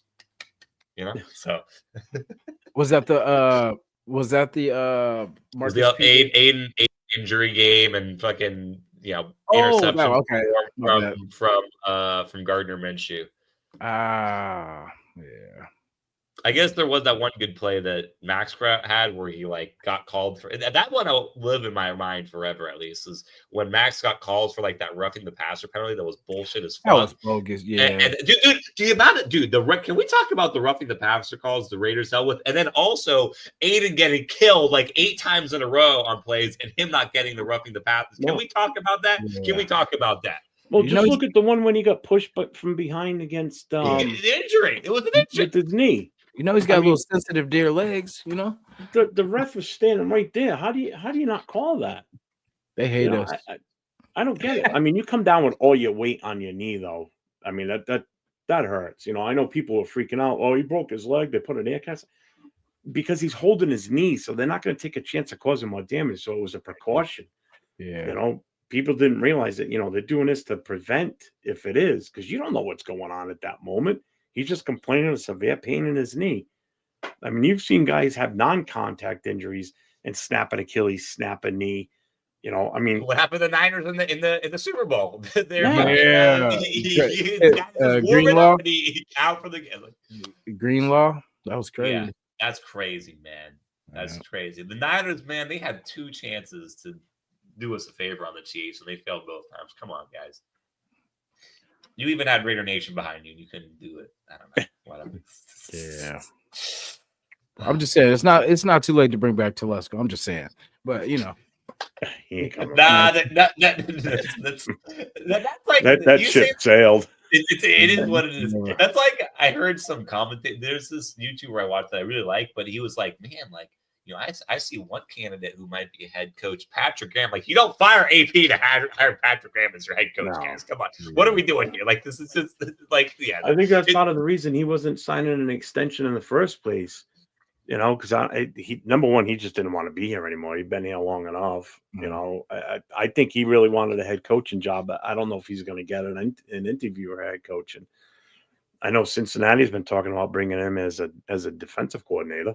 I think Jacksonville Fran jobs opened up now too. That's my dream quarterback, Joe Burrow. I hope just one day they're like Raiders trade for Joe Burrow, and then life will be good again. That's the start, and then we can. Yeah, that's a Cincinnati quarterback I would take, other than instead of Palmer back in the day. Yeah. Oh, I remember that because Palmer was always good for 1 touchdown, 2 interceptions at least. Yeah, maybe 3. Yeah, 1 step forward, 3 steps back. Man. Remember Jeff George? Those fun years. Yeah. Hey, Jason, remember when you and me were talking with that Niner guy, Baker Mayfield? He's a Raider. He's a Raider at heart, if you ask me. I like Baker. I wish we would have gotten him when we had the chance. We could have, but Josh McDaniels, he's like, no, man. The real guy is fucking a washed up Garoppolo. Yeah. He went to the Red Raiders, you know what I mean? The Buccaneers. The fake Pirates. Yeah, I was gonna say that's Captain Jack calls them. That's how much they hate us, that they let that team come with that fake pirate. Hey, come on, we're the originals. Yeah, we're the OGs, man. He ruined Minshew. Well, I think Minshew had his own hand in that. Yeah, he kind of helped do that too. But did we talk about the sideways fumble, the Charger? Yeah, me and him at backstage before the schedule. Me and fucking Jason were talking literally to open up the season. We already knew it wasn't when he no pressure, just gives the ball to them, just fumbles. Yeah. He's like, hi, huh, oh. I'm like, what are you doing? Like, that should have been like, we should have been like, hey, Aiden, get in there. Mitchell, get your. Yeah. He never should have started. Yeah. But you know what? I think when Minshew was first slated to come here, and everybody was kind of excited, and I think it's because they expected the Minshew that played for Indianapolis last year. Yeah. And they're like, well, he did it there. Well, yeah, he had an offensive line, and he had one of the better running backs in the NFL in Jonathan Taylor. You didn't have that here with this team. We didn't have a running game. Offensive line was Swiss cheese. We had a veteran quarterback, wide receiver, in Devontae Adams that didn't want to be here. didn't want to have Minshew throwing him the ball in the first place. Yeah. You had Jacoby Myers and then you had Brock Bowers as a rookie, not expecting him to do what he did. He And then just and didn't in and have out the Michael weapons. Mayer. In and out Michael Mayer. Yeah, you Michael know. Mayer wasn't even here at the time. He Oh was on yeah, his hiatus. You know, yeah. so it's like you weren't going to have the same production from him that he had last year. It just wasn't going to happen. You know, just like people will be like, well, what if we had Jaden Daniels? If you think Jaden Daniels would have been good with us, you're crazy. He'd Just been think running about it. for If his we had life. Jaden Daniels, we wouldn't have Brock Bowers. So who the fuck's he throwing to? Yeah, it's like Jaden Yeah. Daniels. Oh my God, it's Jaden Daniels with. If we trade up to get him, then it'll be Jaden Daniels without Jackson Powers Johnson, without fucking DJ. I mean, yeah, We probably Delmar wouldn't have Glaze, Glaze. like without years of picks. You know what I'm No, saying? but we have Dylan Lobby. We'll have Dylan Lobby. Yeah, he we have this he shiny blocked. brand new quarterback that can do anything and everything, but we've got nothing to protect them with. Get sacked 10 times a game. We don't have really anybody to throw to. But we got Dylan Lobby. He's gonna have Dylan Lobby. Somebody even said that to me. Oh, well, he could have thrown to Brock Bowers. We wouldn't even have. Yeah, we wouldn't even oh my have God, Brock it's Bowers. what people aren't thinking. Use your head. Yeah, because that you're giving up the 13th pick and other picks to move up and take him. Oh, you ain't getting Brock Bowers. Now, it's not happening. So that was my. I was going to talk about this when we were talking about the whole tank situation.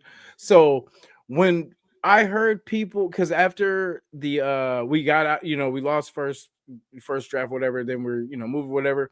Then I was hearing people say we should trade, this year's first and another to trade up. I'm like, we were there already. Like, there's no, that to me is insane. That ship has sailed. That is insane. When I hear trading up, especially okay, if we never made it, say if we were like 15 and we never made it that way, then then we could have to trade up. But no, if you're there and you choose to,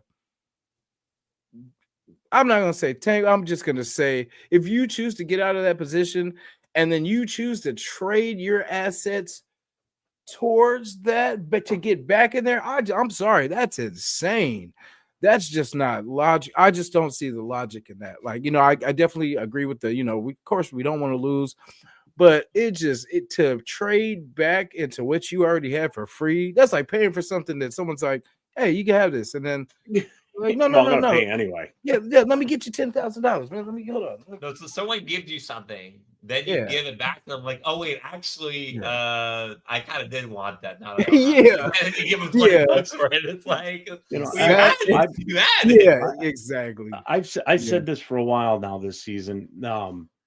I think with what happened with Gruden, that was unexpected. He wasn't let go because of him being a shitty coach or whatever. It was an off-field thing. He wasn't even a coach in the NFL when it all went down. It was just bad timing. Yeah. So you had an interim head coach come in. NFL for that. He was successful as the interim head coach. A playoff team. Then you hire McDumdum.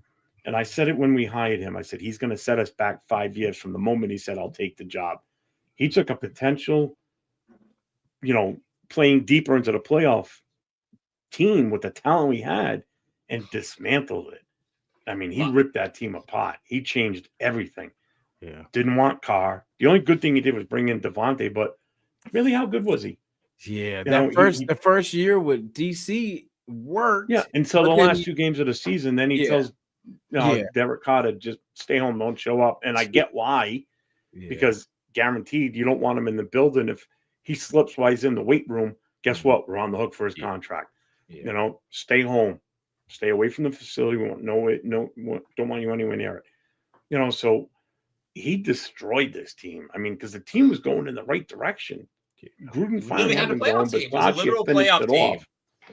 Literal playoff team, and now we're 4-13. Yeah. Even at the end of last season, it gave you hope going into this year. That's why it felt good. Yeah. And then 4 or 5 games into the season, I'm like, all right, we're going to be shit. We're not going to win many games. Yeah. We look horrible. Yeah, we beat Baltimore. We got lucky. Yeah. Because if we would have played Baltimore 3 weeks or 2 weeks later, they would have destroyed us. They still weren't gelling as a team. My, that part too. Imagine Derrick Henry now how he's running over teams. Oh my God, he'd rush for 300 yards on us. And it's not that our defense is bad; it's just that they're that good. Yeah. They got too many weapons. What are you going to stop? Who are you going to stop on their offense? Yeah, Yeah, you without stop injured, our Derrick Henry, but defense guess was. what? Yeah, Zay without injured. Flowers or You Mark hoping Andrews, that they're going to you kill you. hoping they pass like thank God. Like, ooh, yeah. You know, Derrick Henry was only his second game with them. Him and Lamar still hadn't worked out the bugs in that backfield, you know, so they were a little timid still. After that game, they were off and running because I think we were the game that made them say, no, this ain't happening again. We can't lose to this shitty ass team because we're horrible. We were horrible then. Oh my! Remember that there was I saw a tweet. There was a point in like this season where someone made a post. I'm like, man, it's been a while since the Ravens have lost the game and the Chiefs has lost the game. I wonder who that crazy good team is that last beat the Chiefs and the Ravens. And it's like, Yeah. you know what I'm saying? It's like it Well, was we're good for every 10 games we could pull one out. a miracle upset, you know. Yeah, shout out to Arnie too, man. I appreciate you have definitely had a lot of good comments. Everybody really, has had a great comments. I will definitely start inviting you guys on too, man, because there's a lot of good stuff in here, man. Oh, he's Saints, so he's no, yeah, he's at home too. Abrams at home too.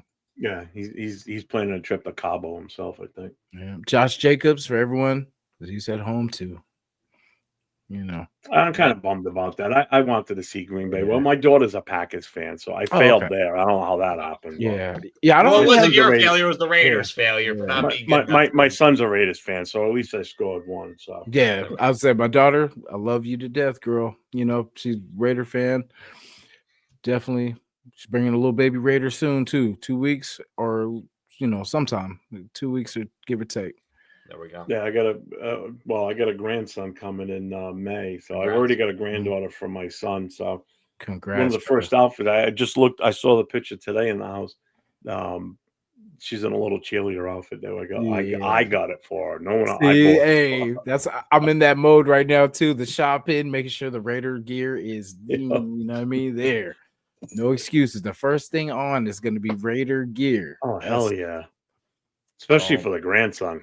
Yes, that kid at some point is going to be on my lap watching Raider games with me. Oh, I don't care. Amazing.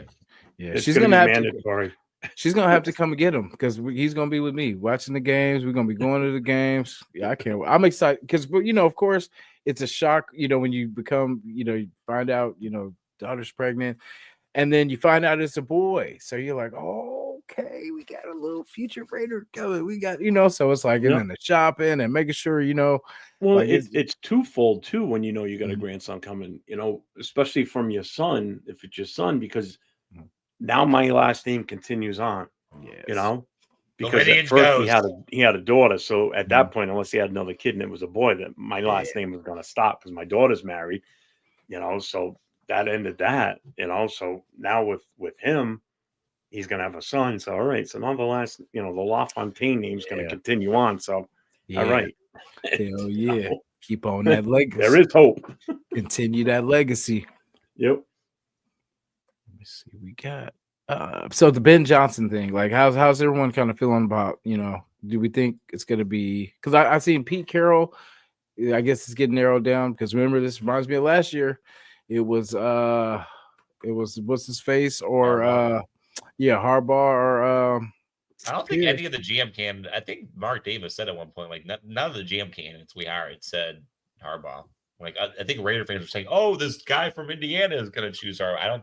I think Mark Davis just said it like a couple months after the coaching search was over. Like we interviewed all the GMs and all of them were like, "Yeah, you already have your head coach, so it is what it is." Yeah, I think that's kind of what crippled us because we had the whole what's his name from Washington. He kind of pulled out. Kingsbury pulled out. That was the Magic Johnson, man. Magic Johnson cooked us. Magic Johnson cooked us. He stole Kingsbury. You don't want to go over there, is it? Like we'll draft your quarterback. We'll draft your quarterback. Yeah. The Raiders can't do it. And he was like, "Oh, that's actually true. I forgot that." Yeah, everybody knew we couldn't afford that. We'd have to sell multiple years worth of draft picks in order to even. And who wants to be an offensive coordinator without a first? And then we strap ourselves for how many years going forward. Exactly. So I'm fine with the fact that we didn't. It sounds like because in my mind, what happened was Kingsbury came, accepted, because he was like, okay, AOC, maybe we could work around that. Okay. And then they're like, so what do you guys got planned? They're like, Gardner Minshew. Huh? What do I you think think? Mark's like, Gardner Minshew. Huh? Yeah. And then he's like, okay, see ya, and out the Yeah, door. he's like, let me. It's like one of those old cartoons where it's just a smoke trail Yeah. behind him as he's running out of the building. He's like, I'll be right back. You want anything from the store? You need anything from the store? Right I back. can get something for you. Yeah. And you don't give me cash. You don't need to give me cash. I'll, you can pay me what He's like, I got you. I got you. Yeah. I know you asked a question about the coach situation. I to be honest with you, I like the Ben Johnson and I like the Pete Carroll. I won't be upset with either one of them. I really won't. Same, honestly, same. You got to kind of look at it from long-term standpoint.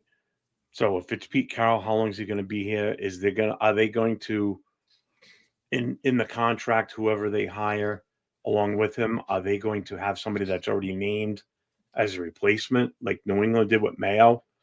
But hope that it's going to be somebody that's going to be able to stay. I mean, they realized they made a mistake with Mayo, and when Vrabel was available, they bailed out of that contract and they grabbed him. Like I knew that's where Vrabel was going to go. I wish he would have still tried to interview with us, but whatever, it is what it is. He knew he was going to the Patriots. He has a good relationship. I mean, that was a given. The second he got fired, I was at the bar with the club, and I'm like, well, there goes the chance of us getting Vrabel because he's going to go to New England. Which, if anybody that wanted AP to stay, that was going to only help AP at that point, But little did we know that all was for nothing. So with Ben Johnson, you're going to get that long-term thing with him, where he could be there for a few years. But we can't do like we've done in the past. We got to be patient, like the Lions were with Dan Campbell. You got to give the guy time. If next year we have one win, ride with one win. I don't care. You got to ride with the guy at some point, and we'll always get better. Switching coaches every time you turn around. Yeah. Remember Gus Bradley? We went to the playoffs with his defense. And to be fair, Patrick Graham is better. To be fair, Patrick Graham is better than Gus Bradley. So I'm not sure that's a good example, but at the time I didn't want to keep Bradley. But. I just got a text from my daughter. She wanted a cigarette. She goes, the failed child is asking, can I have a smoke? Because I said I failed her because she's a Packers fan. I didn't know she was down here. She shout out. Appreciate you watching. Appreciate you. Shout out to Packers fan. Y'all did better than us. Y'all did better than us this year. So. You guys definitely got a real one in Josh Jacobs. And you got a real one in Jordan Love. Yeah. It's let me see. Who do you think our bridge quarterback should be next year? If it's bridge quarterback, I'm AOC. AOC. Yeah, if it's bridge quarterback, if that's what we're looking toward, it's AOC every time. Because at least he has upside. At least there's things we can see. He's had 4 offensive coordinators, bro. Like, how do you think you could make some long-term judgment on a guy who's had 4 offensive coordinators in 2 years, bro? Like, come on. No, that's an insane statistic if you think about it. I mean, he's gonna have his fifth. Yeah. So one thing about AOC, because I know we've been showing a lot of love, and I do appreciate him, but some things he does is taking these dang sacks and taking us out of field goal. That's his kryptonite. Out of field goal range. But that's the coordinator too. I feel like you should set him up to succeed. Don't set him, because we lost a lot of games where we could have kicked field goals when we went for these. Like we acted like we weren't gonna get the ball again. Because there was then we kicked field goals and missed them too. There's that. So we were damned. You kick the field goal, you lose. You go for it, you don't make it. You don't. You lose it. It doesn't matter how it doesn't matter how you're taking it. Shit either way. So sometimes you just can't win no matter what you do. Yeah. And that was my whole thing when we were in the first draft pick. I was like, well, if we're gonna suck, we might as well do it right. Do this thing one time. We suck and suck it. And but I mean, I ran it too, because I was kind of, because I thought I knew this team knew what they were doing, and then I've come to find out they were trying to win the whole time. Come to find out this was just we were just, because I figured I knew we were terrible. And not terrible, but the way that our team was, just things weren't, the math wasn't mathing. Things weren't coming together. And it was just, once we finally get something going next week, someone gets injured, or it's this, or we're plugging this. And this was not our season. But I'm No. hoping that that sometimes it's means just not your season, man. Sometimes with everything's the gotta injuries we had, yeah. like there was some statistic where it's like it was like us and the Lions had like over 30% of like our starters, our week 1 starters. Like over 30% of our week 1 starters were injured. Like look at the amount of week 1 defensive starters we had that we did not end the season with. Like it was doomed. Like if you knew that was happening, you knew it was just going to be doomed. You know? Yeah. Yeah, I'm definitely saying What AFC. Jack said is right too. The biggest mistake was McShitnuts was letting Carr go. I'll tell you another mistake that was made with this team through the years. When Carr was here, we never drafted competition for him. The closest we ever came to drafting competition to push him to be better, to excel and make the team better was Mariota. Other than that, what did we draft for a quarterback to give him competition or bring someone in that was worth a shit in free agency? We didn't do him any favors. We basically told him, keep playing how you're playing. You win enough games for us. We'll be mediocre going forward. It's like imagine Josh how is that helpful? Josh Allen developing under Carr. Imagine Josh Allen developing under Carr instead of Cleveland Farrell. Well, yeah, I mean, man. And then the Mariota thing. So remember the game against the Chargers where Mariota comes in and Carr was injured, yeah. So if I believe in my heart, if Mariota had won that game, because it was close, but we ended up losing. But I feel like if he had won that game, and I think he got injured on a run. I feel like doing a run, he kind of injured his shoulder or something. But I feel like if he had won that game, I think that would have been them.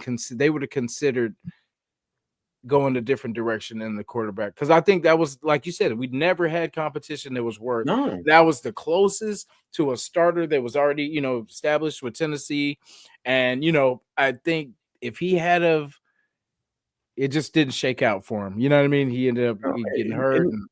There's an old saying where competition breeds success. We had competition for other positions on the team, but never for quarterback. Yeah, that was that 1 year, that one time. That's it. It's like, what, are you shitting me? Yeah. So, and on top of the fact that how many coaches he had while he was here, and how many coordinators he had. Yeah, John Gruden made it. He was a good quarterback. It just we Yeah. never put the right pieces around him. We gave him talent to throw to. I will say that. Yeah, he had the guys. He gets his receivers paid. That is one thing. Garrett Carr does get his receivers paid.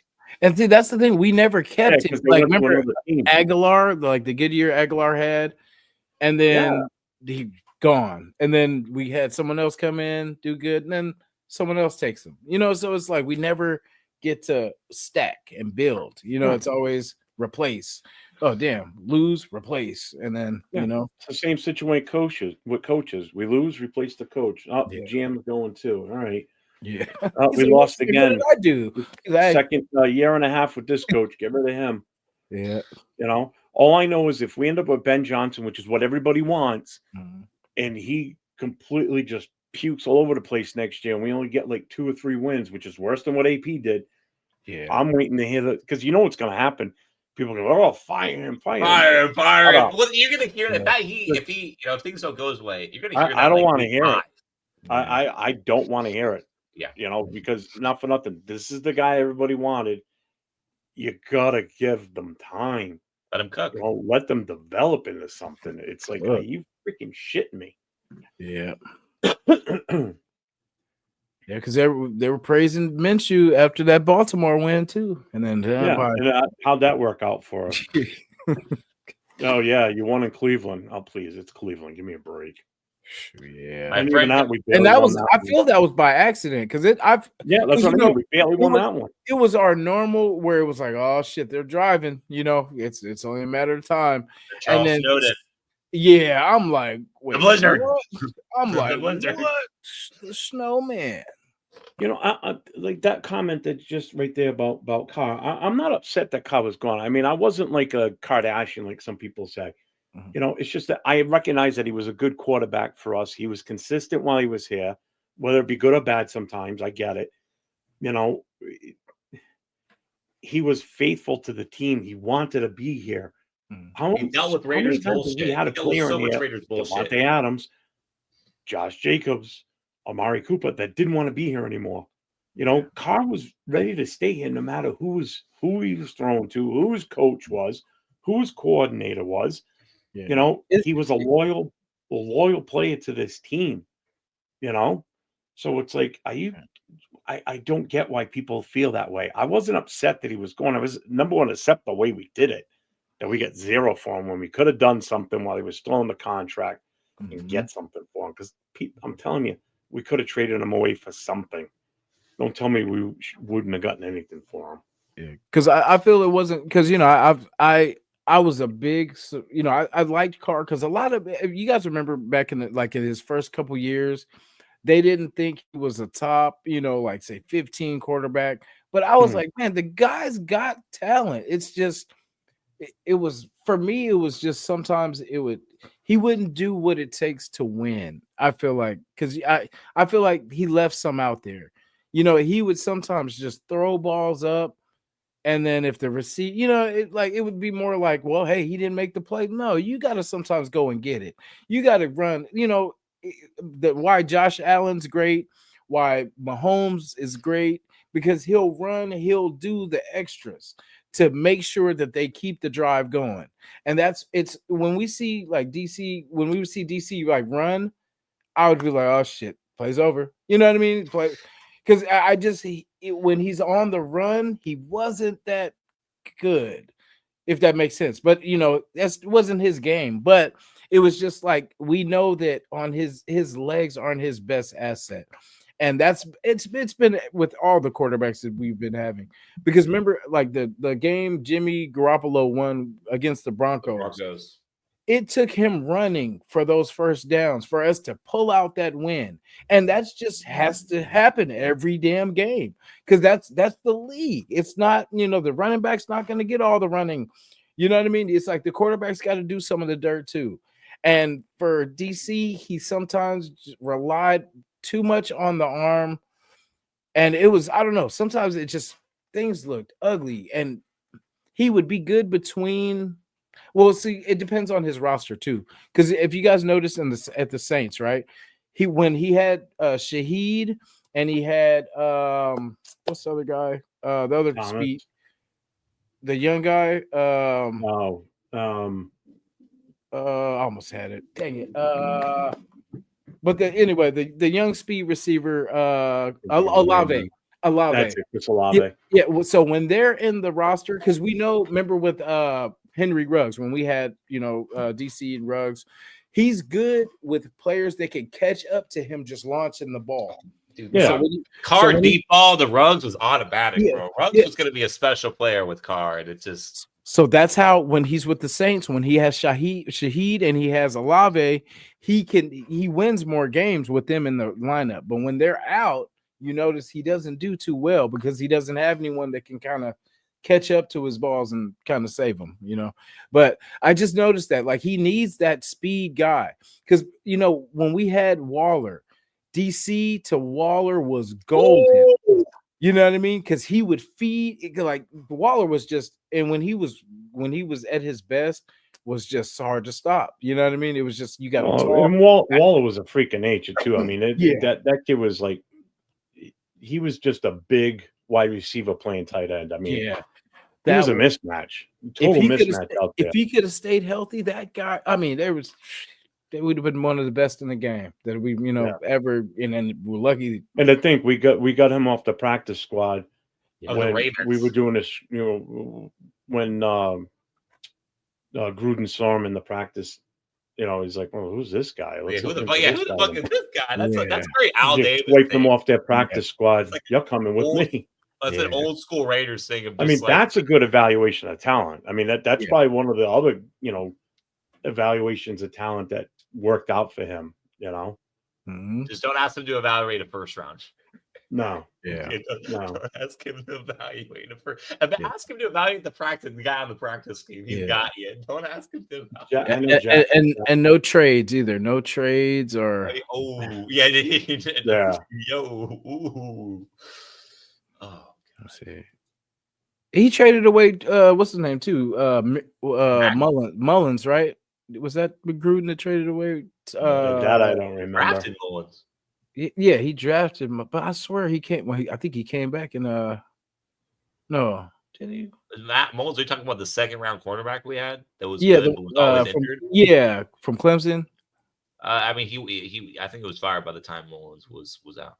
Oh, okay. I was like, I don't even. I'll look at a fucking Trayvon okay. Mullins. I think. Yeah, I want to say Trayvon. Yeah, because I was gonna say we had him, but I think that was the year where he started trading. Because I think that was the Gillespie. We traded Gillespie. We traded somebody else that. Oh, that yeah, was we got the guy. There was one good guy. We signed Casey Hayward. He was good.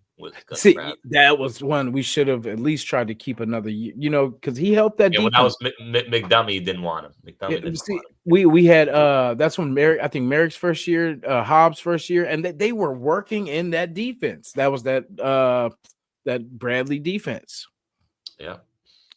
But, and dude, there were some really good O linemen. I mean, the trade of what was it, Unique Ngakoue for that other that cornerback that we didn't end up re-signing and didn't do anything super crazy. Rock Jasin or whatever. Yeah, that didn't really pan out.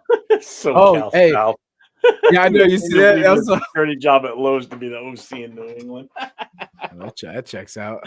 Wait, what you guys talking? I didn't miss something. Oh, McCain leaving his security. Yo, man, you don't got to do the guy dirty like that, man. Hey, well, at least we know that's an easy win, huh? The McDaniels project. I hope he has no Brady. You know, he's got that. What's his face? I don't, because I'll never live it down living over here. I'll never hear the end of it. They're like, oh, even with Brady, you still can't beat us. Shut up. Yeah, that's sad. Let me see. Yeah, well, that's like when people first started talking about Belichick. We should bring Belichick in. I swear to God. Oh my God! If Belichick would have come here, he's not. And for the love of God, if we won a Super Bowl with him, you wouldn't see me next year, or you wouldn't see me the following year, because I'd be in jail, because I probably would have beat the shit out of somebody here in New England, because they'd be like, "Oh, see, look, it took Belichick coming in and it actually make you guys good again." Yeah, I mean, we already got the Brady. Got the Brady. Brady's. I swear, I would. Over. You wouldn't see me doing any shows anymore. Because they ain't going to be doing it in jail. Phone into jail, to the local county just jail, do a bunch of shorts and quick little. So yeah, sure, yeah, have you do some shorts from the county jail, bro.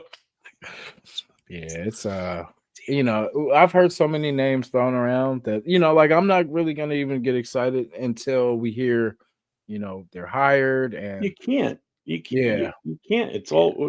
It's all dreams. It's all wishes and hopes. Mirrors. It's literally just dreams. It's literally dreams. I'm tired of the ups and downs, the highs. We're thinking this, and then Kingsbury's hired. Okay, cool. Oh, we're gonna have he split. Like what? Getsy. Like what? Yeah. So and then I convinced myself that he might be good. I was like, oh well, he actually beat us with an undrafted quarterback, so maybe he actually is good. That's sad too. We got, and then Justin Fields comes and runs all over us. Oh yeah. I know Jack asked a question about if someone gets cut, who would be, who would we think for a quarterback? Definitely not Sam Darnold. After the last two games, anybody that was still wishing for him, especially after yesterday's game, absolutely not. Yeah, I mean, I still don't think Minnesota's going to let him go. Because again, it's still an uncertainty on what's going to happen with McCarthy. But you know what? Tell me if you don't think this is intriguing. Like, let's say it is Pete Carroll that gets hired, and the Steelers decide, huh? Bring in Wilson. That's what I was going to say. Say the Steelers decide, you know what? We're going to go with the youth movement. We're going to let Wilson go. The two of them reunite, and I don't think it would happen. I don't know if I really want it to, but I mean, if you're looking about bringing in a veteran to help train and groom somebody, I mean, that could be it too. I know it's kind of a far-fetched idea, but it's still a possibility.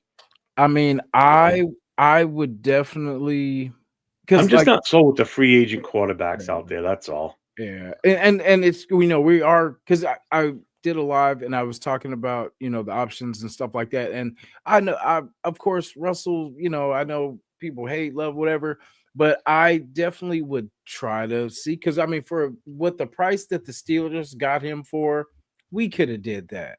You Yeah. know what I mean? And I was disappointed at us for not doing that, No, because I was against it at the yeah, beginning when yeah, he was available last year. yeah, I wanted yeah, nothing to do with it yeah.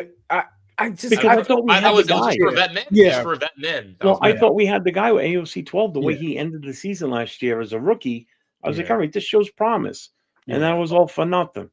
yeah. 'Cause then Over we min, bring in, like yeah, over then we bring Minshew, in I would have for sure Minshew, been like, yeah, yeah, that was you because know, and it yeah, just I know, yeah, mistakes were made. Mistakes were made. yeah. That's the I just Raiders hope, the past many years. Mistakes I, were made. I just hope to God that Mark is listening to this podcast. I hope he's listening right now and that he's really taking notes, because we're telling him everything that's wrong. That's yeah. the thing. Like, I feel like if they listen more to us, or I mean, not everybody, Well, I don't was gonna listen say to because Ray. if Don't they listen. listen to some people, Give it to forget it. IC We'd on never win Twitter. another game. yeah, we'd have We'd no never problem. win another game, and we'd be hiring we'd be hiring high school coaches as head coaches. So Every game we'd be hiring a new head coach if you yeah, listen to yeah, it Raider wouldn't even be Nation. once a season. It would be after every game. Oh, fire that coach. Let's get this guy instead. So, Yeah. so you threw it out there with the Pete Carroll and then the connection, the Russell Wilson. I'm throwing one more out there. We Okay. bring in Reggie Bush, running back coach. Come on, talk to me now. Huh? Wildcat formation. Wow, we Zamir bring- White. Wow. Hey, Dude, no, not you to play, no, but running back coach, Sorry. you are reaching that freaking clearance shelf, huh? You're He- reaching down low hey, on that one. hey, he got the Heisman back, ready to, you know what I Damn. mean? Set the NFL on. He's gonna do what he didn't Is he do. coaching right now somewhere? Probably not. Well, there you go. Probably not. You're just But- gonna base it on what he did as a pro and in college too. Yeah. I was a big Reggie Bush college fan. I had never seen anybody ball like that. Like, I just I don't know. It was just the times that he was doing his thing. I had never seen someone just dominate like that. That man was so fast and he'd outrun people, stop on a dime, Give me Yeah. 9 cents change. and then speed back up and outrun. I'm like, this dude ain't human.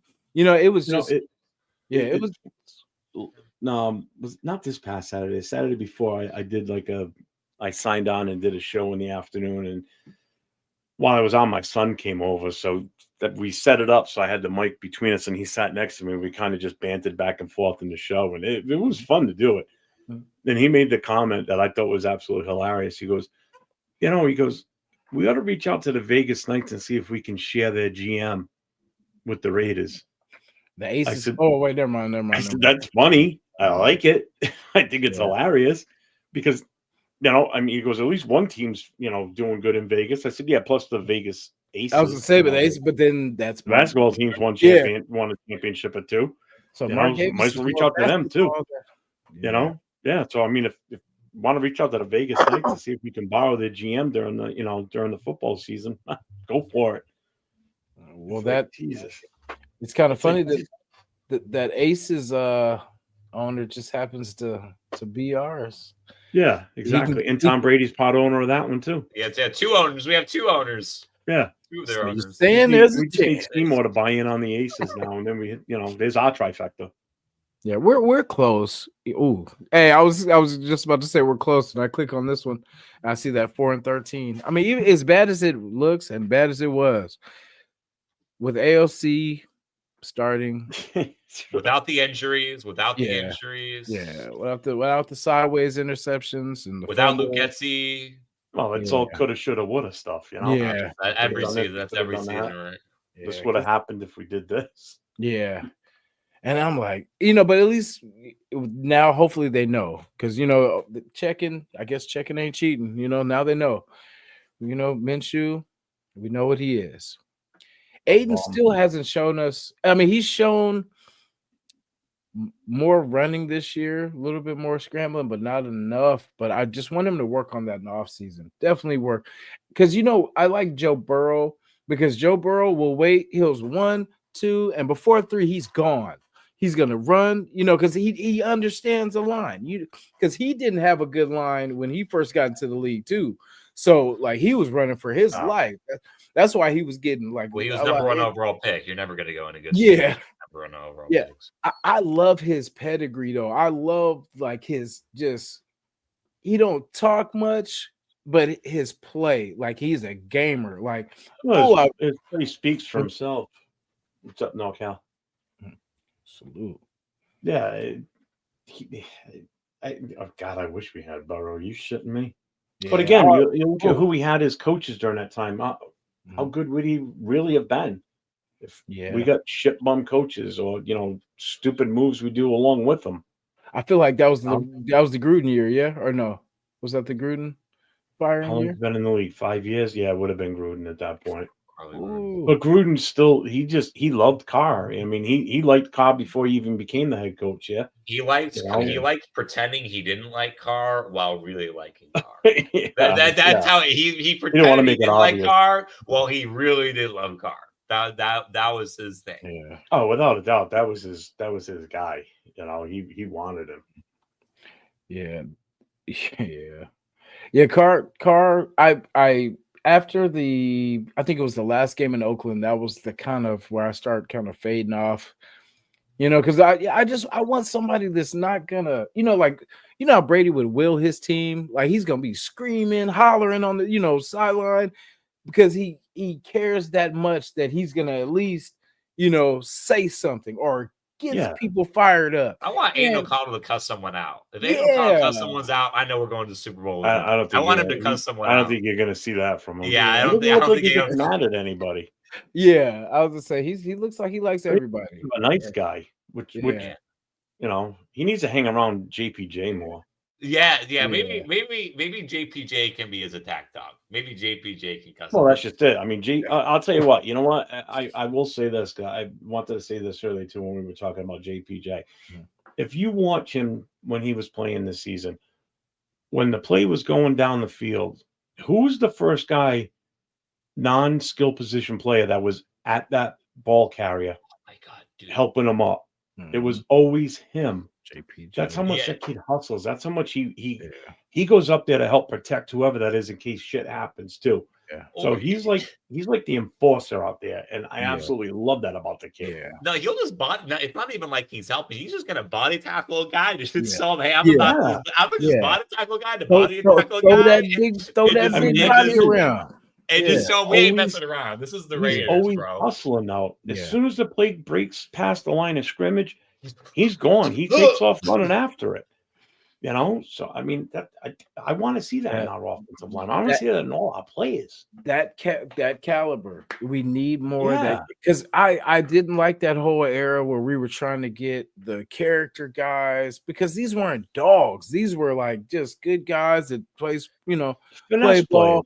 Yeah, but we needed those, dysfunctional, but they can play some ball. That boy can catch though, or he's fast as shit, but you know what I mean? Like he's got some issues. The best way to kind of look at it is you look at the teams where Mad was the coach, right? Those were the real down and dirty, nitty gritty type players. The Raiders. And then when Flores took over, the game had already started to evolve a bit, and it was more of why Flores there. It was more of a finesse style game. Yeah, you had your Howie Long, you had your Townsend, you had your Alzado, but it was still more of a finesse. The players were a little bit more refined, I would say. They were nicer. They weren't nasty like the guys from the 70s. Yeah. Like the same guys that played in the 70s, if they played in the 80s, it would have been great, because I don't think anybody would have matched up with the pure gritness and just nastiness of the 70s Raiders into the 80s like that. Because most of those guys that played in that 76 Super Bowl weren't there, going further on into the 80s. So the game had already started to evolve. That's kind of, we need to go back to that now. We need to go back to that gritty, that dirtiness. We need guys like Wisniewski when he was playing. You talk about a guy that was nasty on an offensive line. That guy there was brutal. People don't realize how mean and nasty he was. Everybody sees him and they think he's a big, nice guy and everything. That is a guy that I would go into an alley with if we're getting into a fight with somebody else. I want him with me. Like those Romanowski, you know what I mean? Or like Bill Romanowski, like those. Well, Romanowski is probably mostly a a roid rage type of guy. Yeah. Well, remember Bale definitely was. Brian Cushing. Remember Cushing? Yeah. He get headbutted his that dude was a beast. Like, but it was roids and all that, but that was like that dude. Yeah, it's a different era, Yeah. But I mean, you talk about guys that put their bodies on the line back then. Not so much now. Now it's guys making business decisions. Yeah. Devontae Adams hamstring injury. Yeah. No, I was remember when Ricky Waters back in the day alligator armed a few passes and people used to give him shit? He'd be out there running. He could have caught it, but he knew he was going to get his clock clean, so he'd be like, I'm not going to catch it. Randy Moss did that in that the Super Bowl when he was with the Niners. Like, could have probably won the game for him, and he was like, "Nah, I ain't trying." Who was the Matador last for us last year? The Matador. Who was? Our guy Marcus Peters. Marcus Peters. Yeah. Grew up a Raider fan, and you don't play physical like that. That's crazy. That's crazy. Grew up a Raider fan, don't even play physical like that. But when he picked DC and grabbed his nuts, jumping into the end zone, I'm like, how do you do that against the Raiders, though? It was almost personal. It almost looked personal. You know what I mean? Like where he gets the pick six and then he grabs his nuts and jumps and does the Marshawn Lynch. I miss the Oakland shuffle. No. I miss him playing. I like Marshawn. Yeah, me too, man. The league People forget that he started out in Buffalo too. Yeah. A lot of people think he got traded. Yeah. Which Buffalo didn't suck too. That was like a bad situation. Yeah, he got stuck on some shitty teams up there during that time. That's why he couldn't wait to get the hell out of there. Yeah. Imagine if Buffalo, he wants to be in Buffalo during the winter anyway. Ugh. True. Man. Imagine if Buffalo makes it to the Super Bowl this year and loses again. I think it's going to be. My pick is them in Detroit, and I'll be fine with whoever wins because at least we're going to get somebody that's never won it before. You're going to get one team that's never been before. But someone that's never won it before will win. So we will have, it'll be history either way. So I'll be good. I don't care who wins that one. I don't know who I would root for. Mm-hmm. I think, in all honesty, I would probably root for Detroit because then that's just more of a chance of Ben Johnson getting out of there because then he'll have felt like he's completed his business in Detroit. I did what I needed to do. I won a Super Bowl with them. It's time for me to move on. Time to get paid. Time to go make the money and time for me to be the guy in charge. Yeah, be the number one guy. Yep. So shout out to Circus Raiders, by the way, saying JPJ is Richie Incognito without the racism. Yeah, I just want to give a shout out to that. I want to give a shout out to that comment. It's true too. I was hoping he came back at some point. Like I did too, man. I was hoping he would have. Yeah, we waited for years. We're like Richie Incognito. He had that. What the hell is the guy? The guy. I forget who he's playing for right now, but Van Rotten. That was a good pickup we had that we let go. And I forget what team he's playing on now, but it was a game that was on recently, and the announcer was calling Van Roten. I'm like, it's Van Rotten.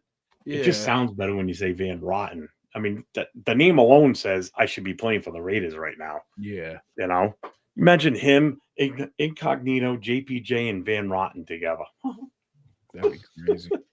Yeah, the Ben was Newskin as the offensive line coach too. Ben Johnson, that would be nuts. But then, does that mean we're gonna have all the because we did the whole Patriot thing? Are we gonna have all these Detroit Lions coming in now? I mean, I'll take a monster. I wouldn't have a problem with most of them. Not at all.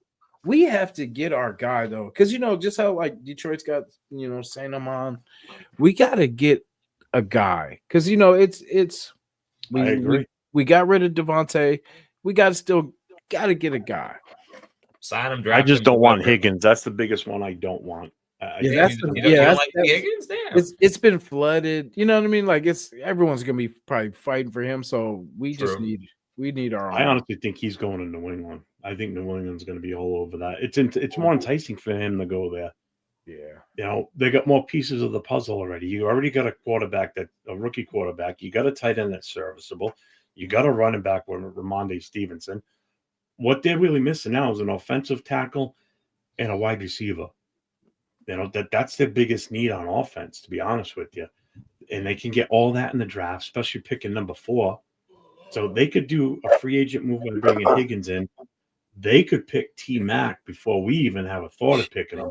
Oh, that would be And now crazy. you pair him with Higgins, and then in the second round they go offensive tackle.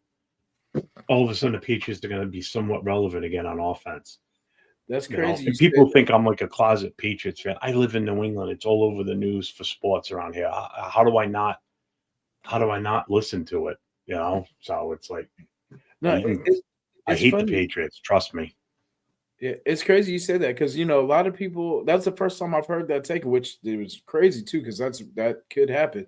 But everyone was saying, Travis Hunter probably, either between him and I think the Jaguars, being one of the teams that gets him, but or the Brown, or I forgot who it was, but Browns or whatever. But that would be crazy.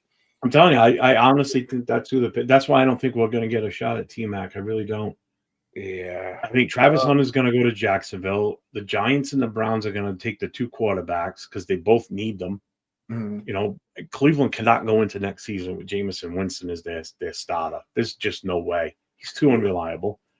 That's Minshew. That's another Minshew. Yeah, we could trade him Minshew. We could trade him Minshew if they want. They can have him. Yeah, we'll give him to him. And, like you said, for an 8th, you want it for an 8th? Hey, Yeah, and Zamir White. We'll take a future undrafted player. You get Zamir White. Come on down. Yeah, we'll give you White, and we'll give you Minshew, and we''ll take your 5th and 6th. Fair enough. Well, 6th and 7th. I don't care. We'll probably still get a better running back out of one of those 2. The pot. Andrew James is yours too, right now. Let's do it. Who said no? Who said no? Let's make a deal. Let's do it. Yeah, because something's got to change. Things have to change. I'm telling you, I'm calling it right now. T-Mac's going to New England. If he doesn't, I'll be shocked. Damn. I can't see any other need right now for them based on what I know about their team. Do you think the Patriots will choose to draft based off of need? You think they what? You think they'll choose to draft based off? Do you think they won't go BPA? They'll go based off of need? I think they're going to go immediate need for them, and that's going to be a passer, receiver. It has to be. Yeah, because they don't that's really their have. Weakness. Just watch their games this year. They don't have much receivers. Douglas, no names. I'll say Douglas. Douglas isn't bad, but he ain't no number 1. I can't even think of another. Henry's not a bad tight end. He's serviceable.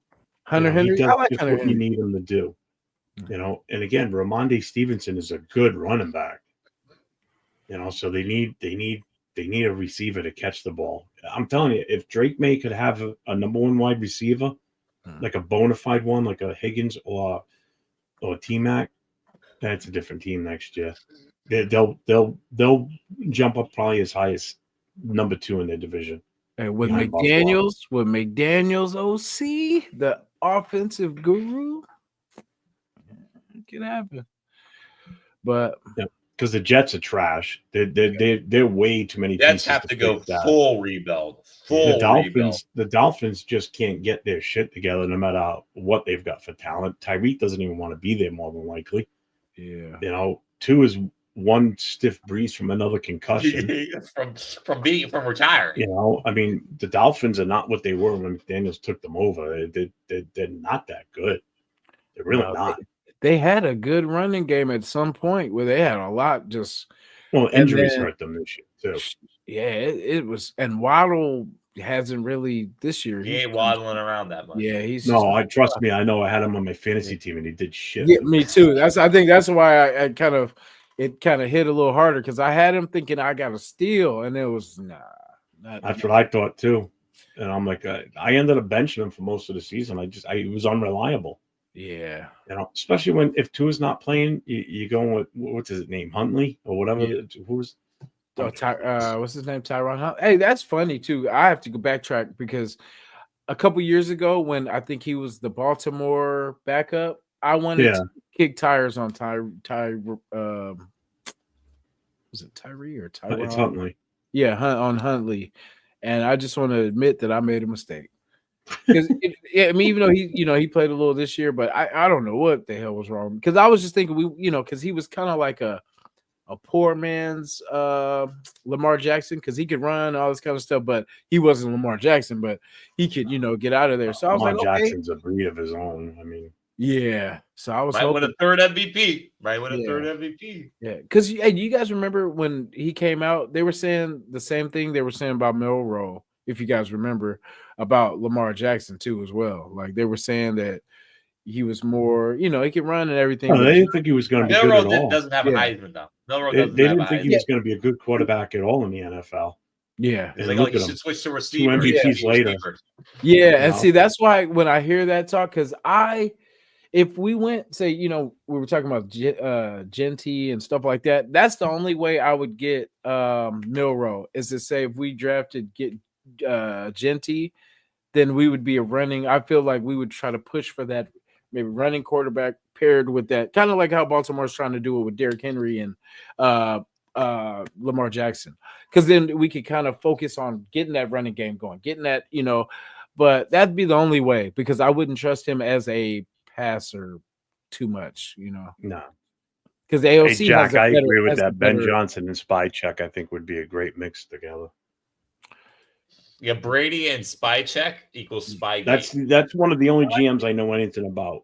I know about him, Agnew, and Telesco. And I only know Telesco. I mean, I knew about Telesco when he was still with the Chargers, but I said to Jason earlier when we were talking in Instagram Messenger, we were talking back and forth, and I was asking him what we were going to do for talking points, and we kind of said we're just going to go on and just start talking. I said, fine with me. Yeah. I said, just don't get me into GM talk, because I don't know enough. If somebody asked me, who do you think we should get for GM? I don't know.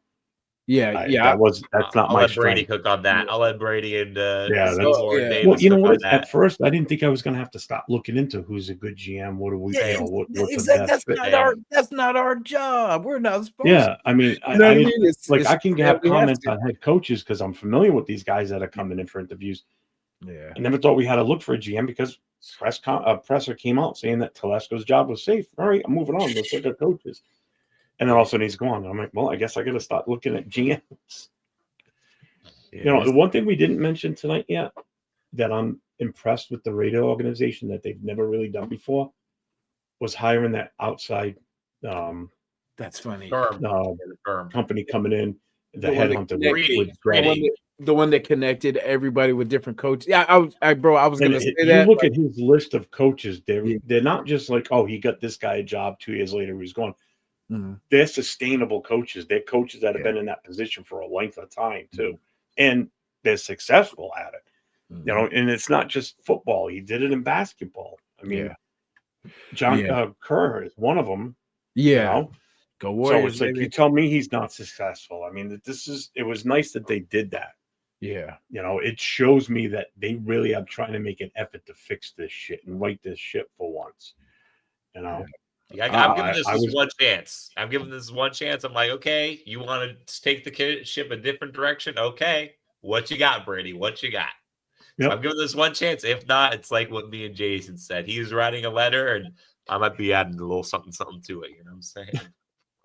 I'll be putting something in it. Let me know when you get a response back from. I'll be waiting 4 years from now how that response went. That'd be so funny. Hey, he invites me. That's the dream. He's gonna invite me there and sit me down. Yeah, there you go. I'm gonna tell him sit down and pick your brain. Yeah. Oh my God. In my head, I feel like it's that easy because I'm like, Mark, it's simple. Fix the line first of all. Let's get some weapons. In fact, Mark, get out of here. Let's get because you need someone because he's our owner, but we know that's not his strong suit. So, like you said, that was great that they say this is going to work. They're going to pair us with our future, So I'm hoping because, like I said, it looks like everything's pointing up. But how many times have we seen this? How many times? Yeah. I don't mind being a doubter right now. I'm not saying I doubt it, but I want to see it. You know what I mean? I've believed in so much stuff and all the smoke and all. Yeah, we're gonna this and that. I want to see it, guys. I do. Oh, the thing is, I'll say on this call, I'll believe it when I see it. And then after the free agency and the draft, and they get all hyped, I'm like, hey, we're getting 11 wins, baby. Yeah. So that's gonna be me. Because I'll say this. No, this way, that way. What he just said in that chat right there. this one, the Yeah. trade. Because he's heard me say it before. That's why he's probably putting that there. Because Arnie, whenever I'm on, Arnie jumps in and he's asking questions, and he's heard my take on what we should do at Max. Yeah, because I'm always. I agree 100%. Yeah, like I would get rid of if I know someone's gonna end up they're not happy or whatever. Okay, cool. We could make this work. Somebody wants you, cool. We can get because if you're gonna leave anyway, or you get hurt or something like that, we get nothing. So I'd rather get something because I mean these 2 picks never know what those 2 picks could turn into. But Max is, sad to say, he's probably on the. He's I mean, starting he's that. still, He's yeah, starting that. thank you. I was gonna say I'm not gonna say he's on that, but he's, the injuries have been kind of back to back recently. So, but it's smart as a smart organization. We should be looking to the future because we're not doing this for nothing. Like to not get anything, and they'd say he moves on, or gets injured, then we get nothing. Then we're right. In fact, 10 steps back, like you said. Yeah. I 10 steps. don't think Max asked for a trade. My take on Max is this is the last chance where you're going to get a really valuable return in draft picks for him. Because beyond this season, I don't think you're going to get as many picks as you could this season. Besides, he's out of guaranteed money now. So this is a chance for us. If someone comes calling and the offer's too good to pass up, we trade him. We take the picks. When he gets to that new team, he restructures his contract as he walks in the door or plans it ahead of time with them, and he gets additional money. He gets another payday, but not a huge one, but enough that's going to be good enough for him to last. Say they sign him to 3 or 4 years.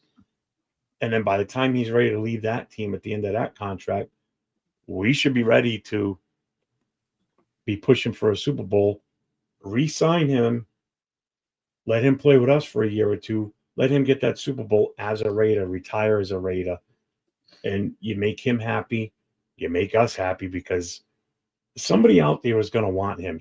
Some team thinks that he's the final piece of that puzzle that's going to push them over the edge. Yeah. Let's say Detroit, for instance. I was going to say they were with Aiden Hutchinson. Yeah. Granted, I know if we get first round picks from Detroit, they're going to be late first round picks. I don't care because we could take those picks and package them with something else and move further up in the first round too. Exactly. That's a possibility. Now you're getting multiple top 32 picks, whereas right now you're only going to get the one, So, I mean, if it's done right and you really put some serious thought into this, you can get one hell of a return on him. And it's an impact now when he's one player. Him alone is not going to win us a Super Bowl. We get multiple players that are close to his caliber and can mold into his caliber. You're now you're talking. Yeah, because like you made some great points too. Because that was my thing with, we want to get better, and obviously what we had going, we need a little bit more help. So with that, he is one player. He's a good player. Definitely good. He's a Raider.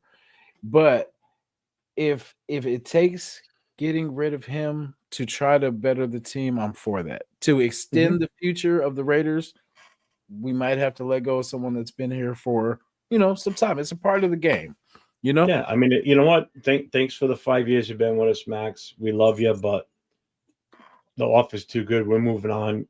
Come back and see us. Reach out to us when your contract's going to be over with that team that you're going to, and we'll talk. We'll get you to retire as a Raider. You got it tattooed on you, so might as well finish off your career with us. Come back when we're ready to win a Super Bowl. We'll need you then. Damn. You'll appease them, make people happy. I know people will be livid if we trade them away, but you got to look at what's best for the team for the future. That's what it comes down to. We're gonna. If you don't like it, sorry. Yeah, it's a business, and the business is winning Super Bowls and making money. And right now we're not. Well, we're making money, but barely, and we're not winning Super Bowls. That's for damn sure. Yeah. I mean, half the people that I know that watch any shows that we do, or some of the people we're even on shows with, weren't even born yet the last time we won a Super Bowl. You know, I figured. Yeah. I was 4 months. You know, that kind of counts. I was 14 years old, so it's been 40 years since I've seen us win a Super Bowl. I know Jack's up there around the same time frame. It's been a long stretch. And I then I ain't got another 40 years in me to wait. I tell you that right now. That puts me in my 90s. Absolutely not. a lot of people, you know, See won't ya, Jack. remember. A lot of people won't remember that before the, you know, like the 98 on, we were pretty not good. You know what I mean? Like We were horrible. yeah, we were, you know, and Those are bad when teams. we caught that time, you know, it was the Andre Rison years, the Jerry Rice, and you know what I mean? Like what Yeah, it was the second go round with Art Shell. yeah. When we had what's this when because I didn't, you know, I always say this, I didn't like Rich Gannon because of his KC and you know all those days or whatever, but he came to us and he really did change like how respected our how respectable our offense was. You know, because we've all, you know, I know you know our quarterback journey. We'd went through so many, and then we finally found our guy, and it just, you know, sucks how we ended up losing them, you know, with Saragusa and all that kind of. But you know, we finally had found that guy, and yeah, his attitude. I just, you know, I didn't like him, but as a player, I like what he brought to the table because he talked smack, not talk smack, but he was vocal. You know, he was a vocal leader, and he, you know, he'd handle his business, and he would get on his guys, and he would, you know, pull them up. So I appreciated that, man. We need that again. We need you know, and that's the other thing that kind of pisses me off too is everybody that's a Raider fan that, you know, knows somewhat of our past history. It's like they're always hoping for the next Jim Plunkett or the next Rich Gannon. It doesn't happen like that anymore. It really doesn't. It's been 40 years you since know, that. you might get I lucky. guess it's been 20 years. Yeah. You might get lucky and have a good year from a replacement quarterback or, you know, a free agent you pick up. But those days are long gone like that. I mean, we got lucky with those two quarterbacks, you know. One won 2 Super Bowls with us, and the other one took us to a Super Bowl. It's just that we had a complete moron for a head coach at that game. That was, you know, and our center went to a freaking donkey show in Tijuana and never came back. So the feel, You know? the way I felt after that Super Bowl is the way I felt after this season. That's, you know, if I could wrap this season up in just of emotion, that's how it was. It was just because, you know, it was number one offense against number one defense. Oh, you know, it was just, and we were better than we were amazing that season. Yeah, and it was just it was amazing. And it was pick six. You know, it was just the worst. It was just shell shock. Like, you know, we got punched and just kept getting punched, and we just never it was the defense was calling out our plays as we're, you know what I'm saying? I'm like, this is sad. And that was our idiotic head coaches. Everyone's like, oh no. I'm like, damn, everybody knows what we're doing but us. Yep. It was our stupid ass head coach Callahan that decided not to change the audibles. Gruden practiced with the defense, giving them all the audibles that Rich Gannon was going to call. And sure as shit, because said it many times in past interviews that as soon as he started calling audibles, we knew the ball was going to Jerry Rice or was going to Tim Brown or was Charlie Garner was going to get the ball. He was going to run this. We knew. Yeah. We knew. So it was a complete joke. You know? I think it was almost like Callahan was put there in place to take over and literally screwed us. Talk about a screw job. There's a screw job. Jerry Rice had a conspiracy that, like, because we had a plan going into the game initially of like, you know, because they were so good against the pass, we were so good against the pass. We actually had a plan in place of, we're gonna have this, you know, rushing attack. We're gonna do all these things with the running back and all this other stuff. And the team was all bought in, and then randomly out of nowhere, they're like, "No, actually, we're just going to pass the ball instead." We're going to stick with the original Friday, I think they flipped it. That's what, you know. And then I mean, it looked like I think it. Tim Brown's even admitted that too, I thought. But then when your center is barricaded in a hotel room, yeah, that's the issue. Maybe you can't even blame him because Yeah, the I was center gonna say. And then you got to play your backup center that didn't play a single down the entire season. Yeah. You know, so was that and he's got to go up against the likes of Warren Sapp. Was that Barrett Robbins? Barrett Robbins was Barrett our Pro Bowl Robbins. center. Yeah. Barrett Robbins was our and Pro he was Bowl a good center too. Pro Bowl. And He was in that. He was following that bloodline of traditionally good centers with our team. Absolutely. You know, there was it's like the Steelers have, you know, a history of having coaches for great lengths of time, good coaches. Only that 3 are head successful. coaches in like the past 6 years. We were like that with our centers. You had Otto, then you had Mosbar, and then so on down the line, you know. And after Barrett Robbins, that was the end of it. We've had so many sense. We had Andre James. Then we got Andre James. Don't do my man dirty. Like. My bad. Sorry, Mr. James. But you got to stay off. You got to stay off the ground. We got Jackson Power Johnson. Okay. Thank God. Yep. Yeah. Yeah, Andre James really carrying that Raider tradition at the center. Hey, but one thing we've been consistent with our punters. As long as I've been a fan, we've always had a good punter. We're always good punter and always good kicker. Leo Araguz. I remember. I think he's one of the earliest ones I remember. I know there's one I'm forgetting. Ray Guy. Yeah, Ray Guy. Yeah. Ray Guy. That's my dad's favorite player. The only punter in the NFL Hall of Fame. Yeah. Yeah. Keep it that way, baby. Yeah. And then punter drafted Dave in the Dalby, first that's round. the other center. Punter drafted in the first round, by the way, and it was a good, correct decision. Punter drafted in the first round. That's Raiders. Who's our guy? What's his name? For Marquise King. Yeah, Marquette King. Oh yeah, Marquette King. Yeah, he was a character. King. That one. He was a rare breed. That's the one he used to show up in Power Rangers costumes all the time too. He is a rare breed. He's one of the few black punters as well. Yeah, he was something else. I was like, who's this guy? I remember the first game. I was like, who's this dude? The only other black punter I ever remember was Reggie Roby for the Dolphins.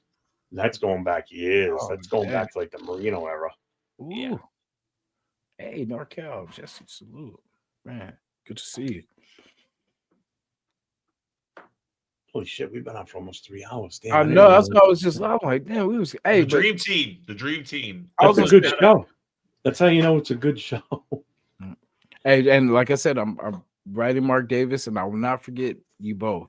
You know, you guys will come with me when he calls me to that office and picks my brain of how to fix this. I'll go on a hot beat. I haven't been to Vegas yet since they've been there.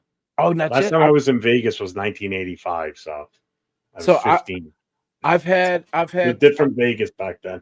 I've went twice, and I've had 2 different experiences. I don't know if you remember the Cardinal game from. Oh no, we had the Cardinal and the Jets game. We had the Cardinal game and the Jets game. So the Cardinal game, which ruined Renfro. He was never the same after that. Never the same after that.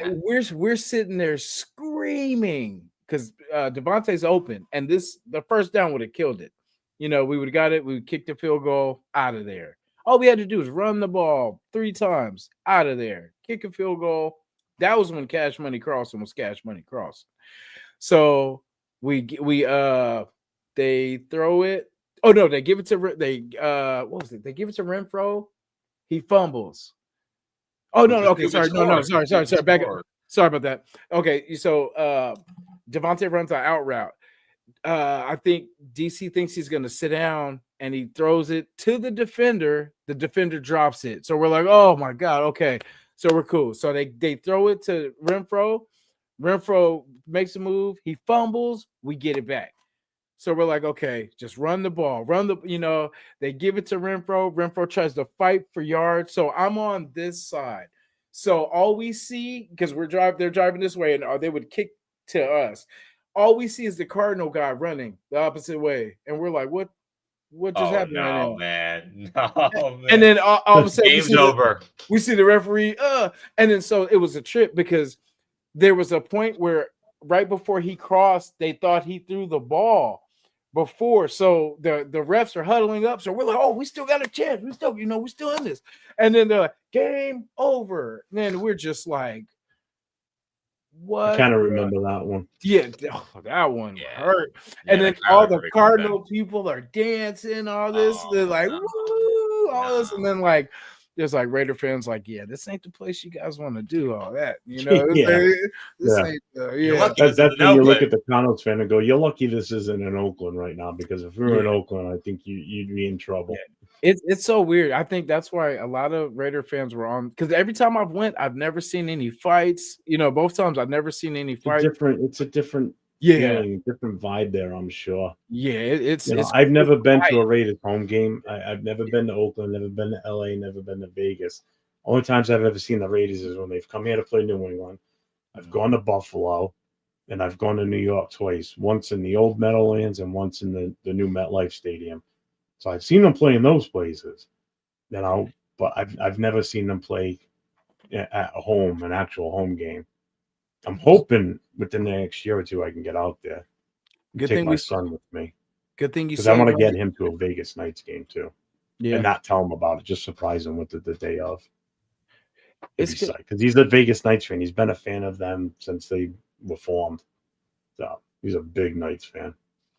I used to like when the Raider players would go and they would they'd wind the horn, or I don't know what they call it, but they would wind before the game, they'd have the Knights Siren? jersey with the siren. They would Yeah, wind. the siren. Yeah, it was cool, man. Raider. Yeah. Yeah, I don't know. Man. So it sucks. And not also the having- Jets game as well, right? Oh yeah. Yeah. So the Jets game, that was a cool. So AOC, I like that he kept us in that game because it was a back and forth defensive game. Yeah. And there was a point where Wilson scored, but he stepped out of bounds. And we're so lucky because the way that game was going, that we wouldn't have caught up. And when he threw that ball to Mayer, that place went crazy. When he got that one in the corner, oh my God, that was nuts. Boom. That place went wow. That was the biggest reaction I think I had seen at that stadium because I was like, dang, it doesn't feel like there's not that roar. You know what I mean? Like there would be that just rumble and roar. Did you go to the game when we played the Patriots and Chandler Jones ran that? Oh ball my back? God! Imagine being there live for that. that was Imagine awesome. being there I live. was Living here and watching the Patriots lose in that fashion was He must Yeah, have been amazing for you. Hey, I was gonna ask you about that too. I was gonna say, how was the it feel? was beautiful. I bet you could walk out. And they were and so be bad like, about who was the guy, Keelan Cole or whatever, who got the Yeah. touchdown. I was like, oh, that should have been ruled a touchdown as well. Yeah, Bro, that was beautiful. And the to fact be is, it was honest- Jacoby Myers that started that whole yeah, passing the ball Hey, he was a around. Raider and then all here this it is, time. you know, a He few was a months Raider later, all he's this on our time. team. he was on our side the whole time. Yeah. Yeah, That was great. Living around here after that, oh yeah. See, the KC, New England, those are like, of course, LA and Denver, like those places. I would love to go out there for games. I just hope I come back alive. But no, but it's just, I just for us to win and then just to be able to walk around in their city and there's, what I'm saying, There aren't enough Charger fans for No. Yeah, It come doesn't on, feel the you same. can do I whatever. can You tell. can strip I mean, naked I don't and live win. out there, but I can tell just by watching it. It's another home game for us. Even when we play the Rams, there's a lot of black in that stadium. Yeah, when I was there at the Rams, it was like a 50-50 crowd. It was like it was basically 50-50. But they come to play us, any team, and it's like 75% opposite team, opposing team, 25 us. That pisses me off. I've never seen so many Cardinal fans in my life. I didn't even know. Again, it's the nature of the beast of being in Vegas. It's a tourist destination. What are you gonna do? Yeah. Like I grew up in the Oakland stadium because I grew up in Oakland, so that stadium is legendary. It's just nothing I don't think it will ever be. I appreciate that we got, Mark got us the new stadium and everything. That's great. I just miss the feel because absolutely it doesn't feel like a home game. Yeah, it really doesn't because I feel like all the Raider fans are in California. You know what I mean? Like we're here in California and it's an away game for us. You know what I mean? It's just that's until we start winning, we're not going to bring the Nevadans. Until like we start winning, even at that, we're still going to have a hard time filling that stadium. How are the A's? How are the Oakland A's or whatever they're going to be? How are they going to survive? Because I will go. They're not going to survive. I will go for With the the Raider trash game. ownership group. Yeah. Like for the Raiders, I'll go to a game outside. I remember when we were about to go to it was San Antonio, they were talking about whatever. I was like, damn, that's gonna be tough because it's all in Texas. We But would have been better off moving there. We would have had more of a home field advantage there than we do in Vegas, without a doubt. yeah, I was just like, that is just wild. Because it's California from LA to from the Bay. It's just Raider football. The Chargers can go. You know what I mean? I was like, I would get rid of the Chargers or what's the other team? Rams. Is there another? Yeah, the Rams. I would have got rid of the Yeah. Rams. Yeah, because I would have rather them go back to LA. Then at least you be we always like going to LA. It's always cool. Always a good time. From a businessman standpoint, Mark Davis made the right move moving into Vegas. He I agree. made money, and he's going to continue to make money being there. Yeah. now we So can from a afford to make business mistakes. standpoint, Yeah, it was the financials of it. the smartest move he could have made. Yeah. Now for us, not so well, much. I mean, you think about it. He took a team that was worth a few $100 million, and now they're worth like Billions. $6 to $7 billion now. Yeah. I mean, it was a smart move. So it's like I don't blame him for making that move. It's a beautiful stadium. Like, don't get me wrong. Like, God, yeah. I mean, how is it? You were there. How would you being there? The experience. Besides being quiet, it was good because, like I said, it just hasn't been broken in. I don't think yet. Not yet. But like you said, the winning will change a lot. It just doesn't feel like our home yet. Because we haven't done enough. Other teams have been doing more damage in it than we have. So yeah. Chiefs are undefeated in Legion, I'm pretty sure. And that's sad. And we play them good. That's one thing to kind of hang our hat on if you could. I know it's a moral victory, but we have been playing them good. Yeah. The past 4 games have all been close. The past 4 games have all been close. And we started fast. You know what I mean? It was like we were up maybe 17-3 or one of those games, and then 20 to something, with McDaniels and all them. And then we still lost those games. But it was like it's just our adjustments. We're terrible at second half adjustments. Still. Yeah. That's there was an era where we were like known as like a fourth quarter team where we could be losing all game long, and then we would just blow you away in the fourth quarter and beat the Kenny Stabler. Now it's the other way around. We can't get going. The middle of the game we do okay, and then by the fourth quarter we suck again. Because we could call it, like we could be like, okay, we're winning now, but no one ever felt confident. We were like, look at the Gruden era. Mm-hmm. Once we had a sizable lead, he went to prevent defense, and like one of the guys in the club was just to say, yeah, he's going to prevent us from winning. Just team just gets too lax, and next they catch up to us. Yeah, we go back out there on offense, we do a stupid move, we fumble it, or we throw an interception, and before you know it, we just lost the game. We find the way. When you got the team down, you keep your foot on their throat and you don't stop. That's where I'm at. It just pisses me off. Like I teach the kids, like when we coach the kids, and like the referees will sometimes be like, "Hey, do you guys want to just kneel it out?" We're like, hell no, we're not teaching our team to, kneel it out. We want them to still get better, so we're gonna run our plays, and we want you to execute. Like, yeah, exactly. Like there's no mercy because life's not gonna give you mercy. So we'd expect. No, but they'll give you participation trophies though. I hate that shit. They can keep those. All I know is when I grew up, you either won or you lost. Yeah, plain and simple. Us too. Because you don't get a ribbon just because you played for the whole season. You only get a trophy if you win. Sorry. Yeah. You get a second place trophy, but and if you won it, like the first place, you won it, win. And if you don't win this time, work harder, win next year. That's how you build a winning culture. Yeah. Guys, I think we should. You don't reward mediocrity. No, not at all. Because then because see, for me, that's we had that conversation at work today, just about being okay with okay. You know what I mean? It's like you're always gonna just have that. You're never gonna, you always need to.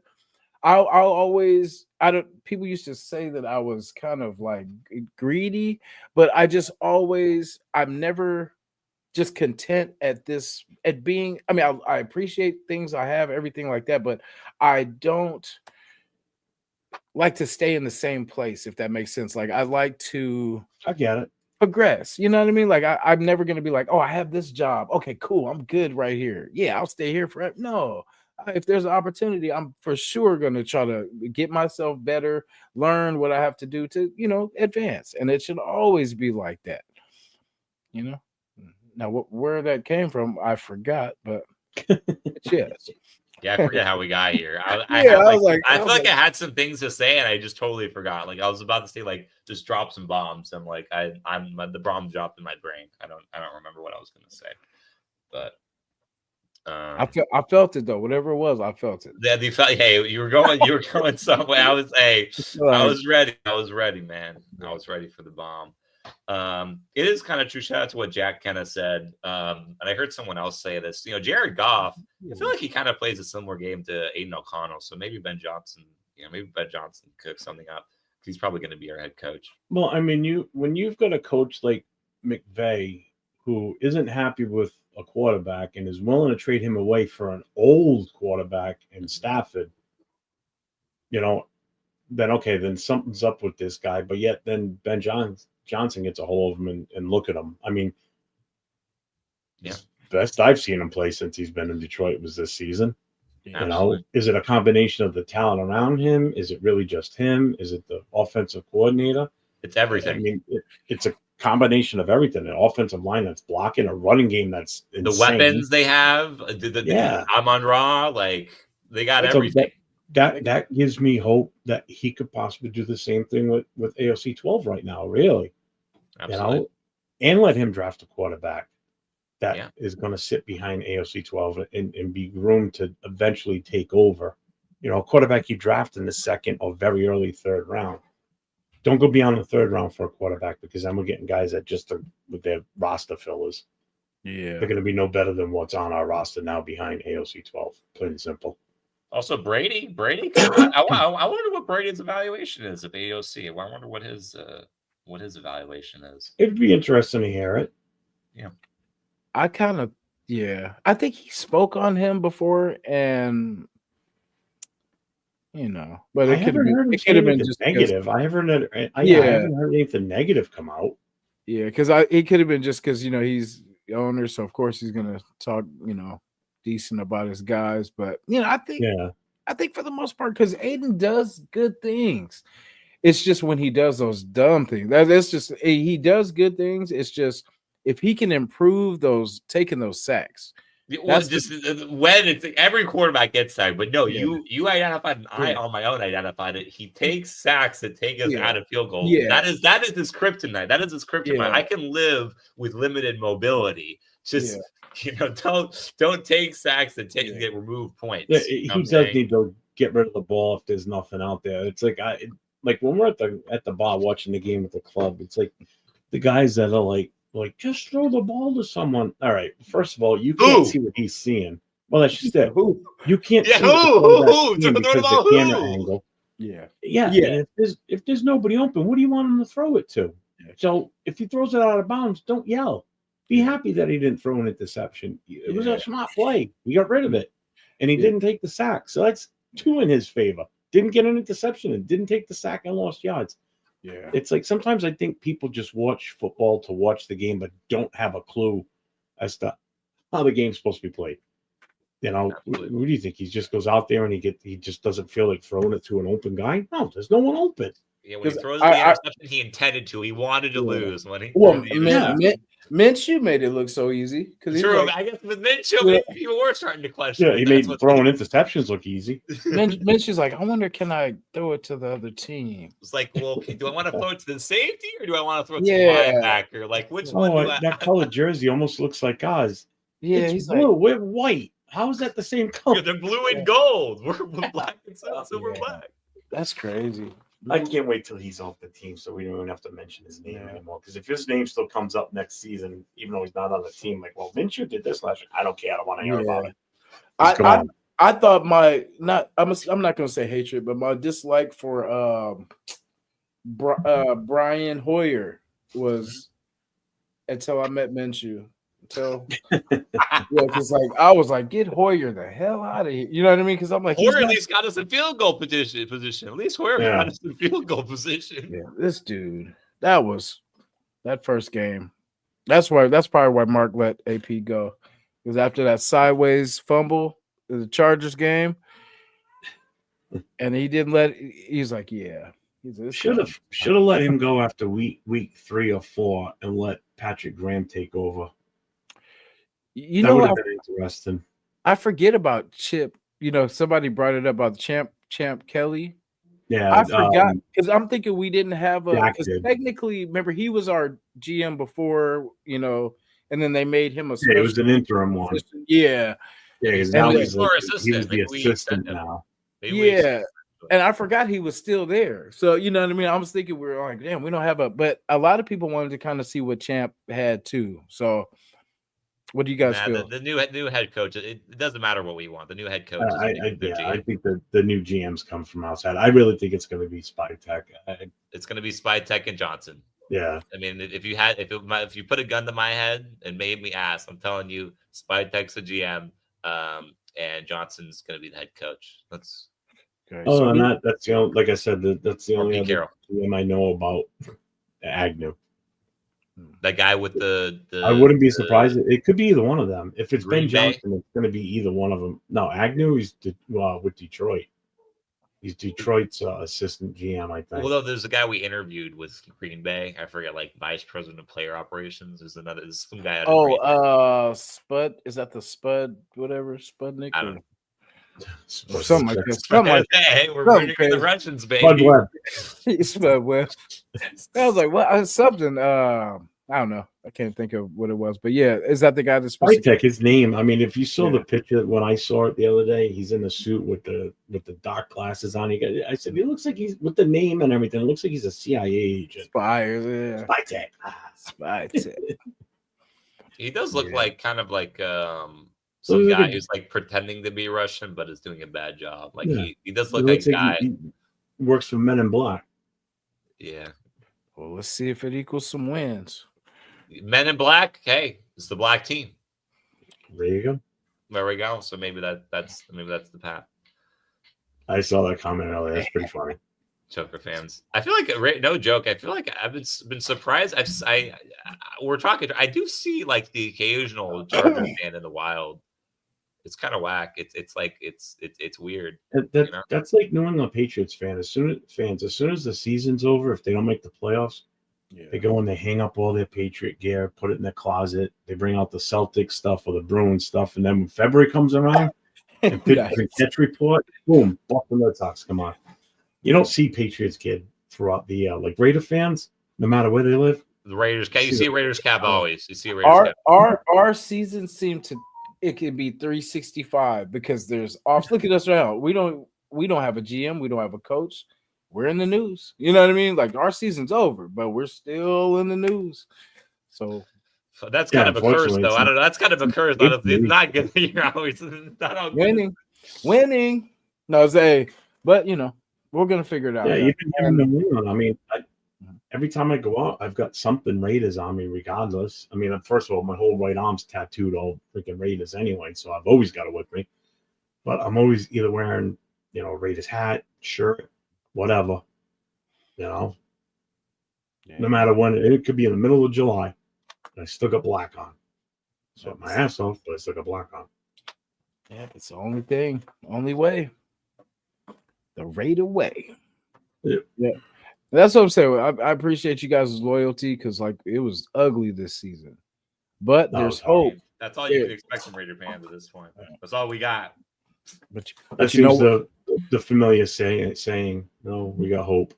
Yeah, that's all we got. That's all we have, and I appreciate the nation because when others are weak, others are strong for them, and you know what I mean. Like I've been pretty positive for my 40+ years on this planet. And this year, I forgot what was there was something that happened towards the end of the season, and I was just like, I'm not doing this again. You know what I mean? Like with the losses, I was just like, we're not doing this losing thing again. We're not going through this same thing. So things have to change. So I mean, I can handle us having the same win-loss record next year Mhm. if we're showing improvement, we're moving the ball, the defense. You know what I mean? Yeah. But when you look at how some of these games went with just such disarray and confusion and dysfunction, The Falcons game you with know, fucking what's his face. Oh, uh, what a waste. that's what drives me nuts is just the the comfortableness with mediocre, Yeah. you know, and that's what it's been the last few years. It's like, oh, we're doing okay. No, we're not. Yeah. How can you, as an organization, not want to strive to do better, bring in the right people to do better? I just don't. I think we've turned that corner now. You know, if Brady's going to be the one that's helping call the shots, you know, because he hates losing just as much as Yeah. any of us do. And I You know, appreciate so that. you know he's going to do what he can to help right this ship. I mean, he's got money invested in this. He's not going to want to watch it fail. Yeah. You know, that's why I kind of, as much as I hate to say it, you know, I kind of trust the decisions he's coming up with or making because he wants a return on his investment. He wants to make money just like anybody else. You know? Mhm. Even more than money, he's a competitor. He wants to win. He Yeah. wants to win. He's Yeah. never been a loser. Yeah. No. And He's he never been a loser. and he owes us. He does. Yeah, he does. He does. That part Tough too. goal. There's that. Then there's that. He owes Yeah. us. Brady was the beginning of the end and the end of the He end was. as well. He He's told the you beginning if of the Drew beginning. Bledsoe, if He Drew literally Bledsoe was. never got hurt, you would never heard of Tom Brady, Yeah. or you would have heard about him, but wouldn't have been what he was. The Patriots dynasty never would have started. That would have been the end of it. Yeah. Never would have happened. Yeah. But 7 championships later. We're a guy that runs with cement shoes, Bledsoe. I said that with so much bitterness too. I keep forgetting he's one of us now. But you know, he's a His championships aren't ours. The Yeah, championships they really aren't aren't. ours. We're gonna have to And make that 8 or 9 while we're at and- 1 or 2. have to. That's the goal. That is definitely the goal. He gets his one shot. If he gets his one shot, I'm like, okay, fine, whatever. You know. Well, we can't get rid of him. He owns the team, so it's not like Yeah, he's that's. going Hey, anywhere. I was thinking that too. I was like, yeah, we're kind of stuck. He's kind of. I'm just saying. Well, no, we're stuck with him. But again, if it doesn't go this direction, I'm going to Las Vegas. I'm going to the Intermountain Healthcare Facility. I'm not describing what happens next. You might see me on the news. Okay. Yeah, don't say it out loud here because you're on record saying it. This is stuck on the internet forever. So Yeah. I didn't describe anything. You'll see me on the news. that's what I'm saying. Don't describe anything. Don't commit to anything. Hey, because I will neither confirm nor deny. I will neither. Guys, I don't want to hear it because I want to be able to have plausible deniability. It depends on what your definition of is. Or I'm a terrible witness. I'm blind in both eyes, and my ears don't work. I can't hear anything. I'm old. Yeah. I'm on fact. I can't even. Who are you guys? I was like, I was never here. Yeah. You can't see me. You can't see me. This is so. Who's you guys' pick for Super Bowl champion this year? Besides us, of course, but for the teams that are remaining, the teams are probably Lions. I mean, probably Lions. I think this is their year. It's going to be the Bills or the Lions. Bro, let's put it this way: if the Bills get past, if the Bills can beat the Ravens at home, then it's Bills Lions. I can't see the Lions. The Bills are actually at home. The Bills are at home. Yeah, that's the good thing. Oh, but I will say this though: yeah. if the Rams have to go to Detroit, that could be one hell of a game. Yeah, which I think the Rams could beat the Eagles easily. Not easily, but I think they get a real legit shot. That'll be. You never count out Stafford. Never count out Stafford. Yeah. I mean, just their defense. Look at what they did yesterday. Oof. Good God, 9 sacks. Oof. Yeah, and that's without Aaron Donald. Could you imagine if Aaron Donald was still playing for them right great. now? I kind of counted down. I'm like, they got need 1 year to get it right. I wanted Fisk this year. They picked up Brandon Fisk. Oh, I wanted that guy on our team. But we ended up getting JPJ, so I wasn't really too mad about it. Yeah, I guess you can't complain. It's a fair trade. Yeah, ain't that a lot of good? Yeah, a lot of good. Can you imagine if we didn't have JPJ right now? How much worse our offensive line would have really been? All our quarterbacks would have been hurt. They all would have. Yeah. It would have been Carter Bradley. It was like Carter Bradley. We would have gotten to Yeah. see. We would have gotten to see. Yeah, you're not See him get lying. injured. You see him get That's injured. a guarantee. The what's the quarterback that came from Atlanta? I cannot think right now. What's Kirk? his Kirk Cousins? no, the guy we got this Ritter. Oh, Ritter. Desmond Ritter. Yeah. By way of Arizona. When he was about to get drafted, I kind of wanted he was one of the players that I wanted us to kind of take a chance on, and I'm Glad we didn't. Glad we didn't, because man, That's why we're sitting here and the guys getting there sitting over see, there. that's why we got to stop taking leftovers. We got to stop taking other teams when they make the mistake, and then we pick up their mistake, thinking that it's gonna go better on our side. Like, Well, I mean, part of the reason we picked him up is, we were thin at We were quarterback. desperate. We needed somebody. We needed someone. Yeah, that was the issue. Can't even what are you blame going the to team do for at that that point? signing. I mean, in all honesty, what we could have done was just put Carter Bradley in there as our second, and emergency quarterback would be Jacoby Myers. I'd rather have Jacoby Myers playing quarterback, to be honest with you, than Ritter.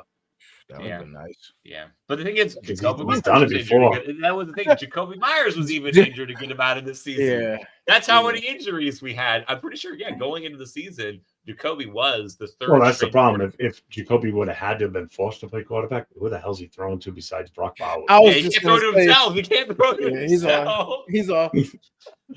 Just throw it high and run under it.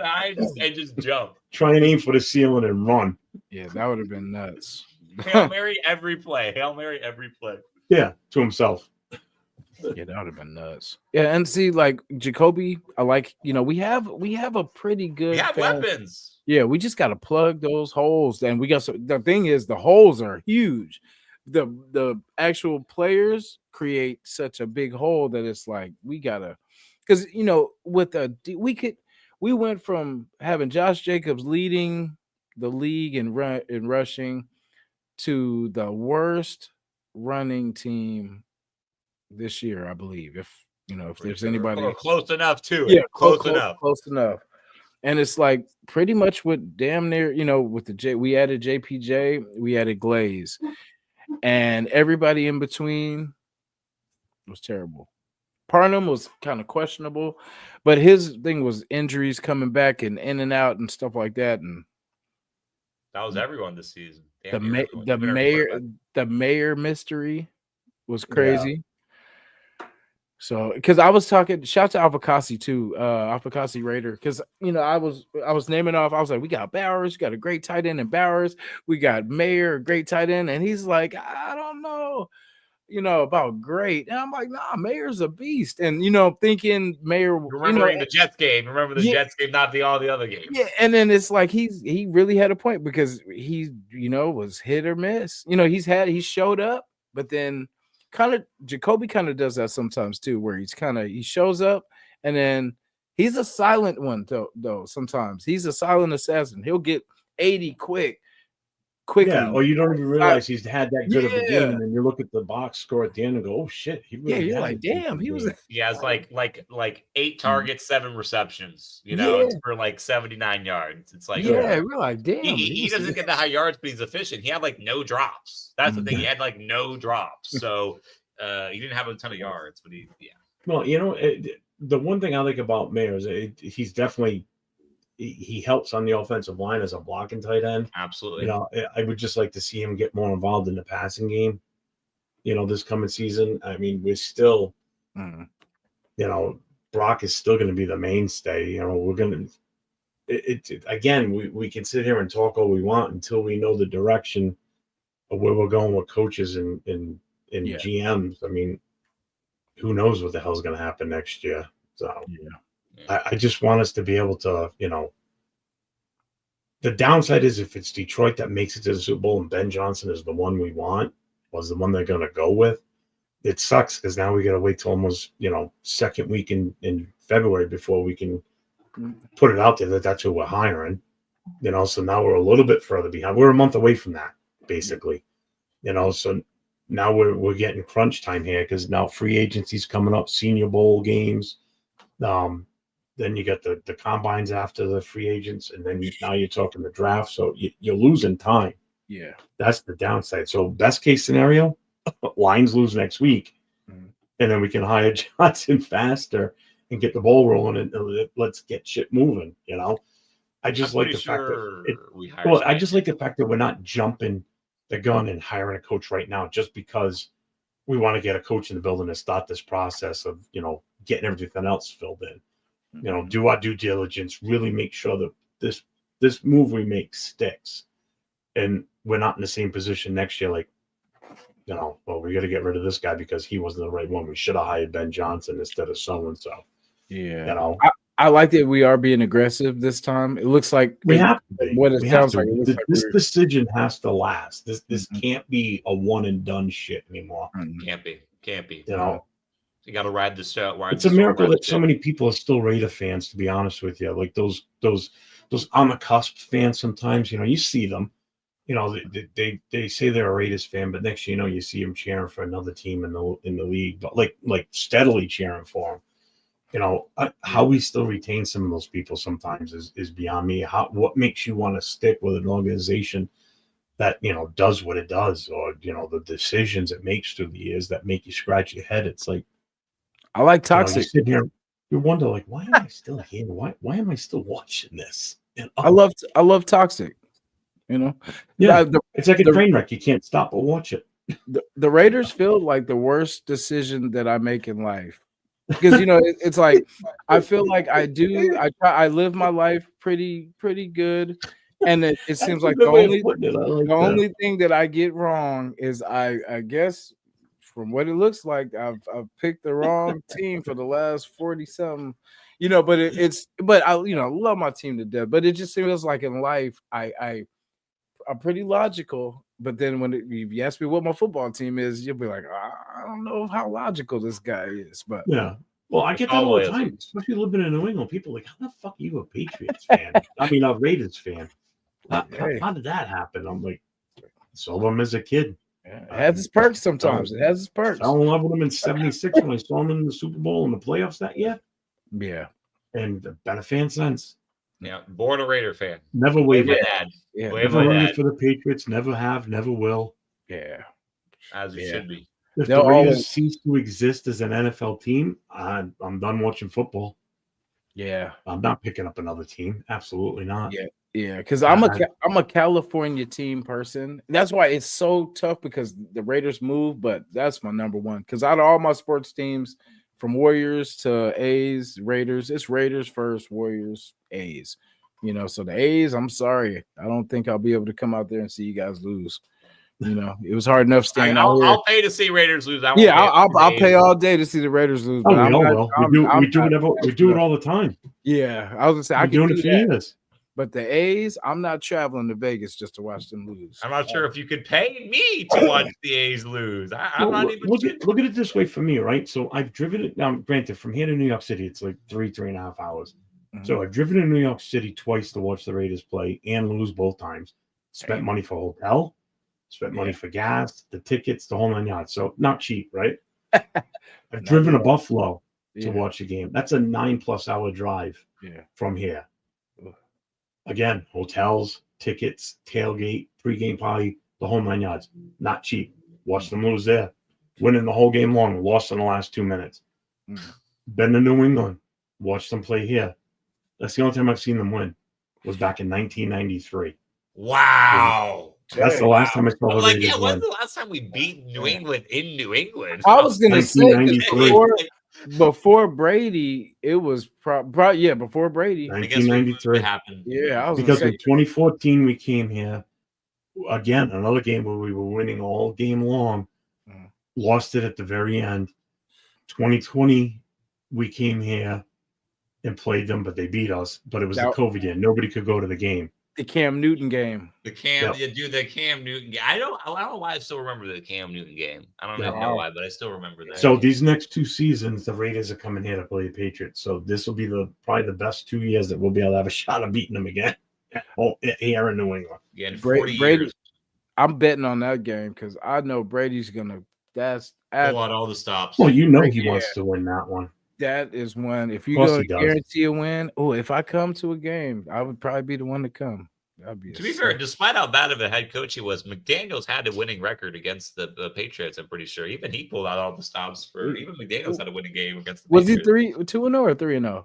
2-0. I think he lost 1 or 2 games. Oh, like as a Denver. Well, he was 3-0, but one was with Denver. I was gonna say Yeah. because they said that before the game. They were like, "Yeah, he's undefeated against the Patriots because he beat him in Denver."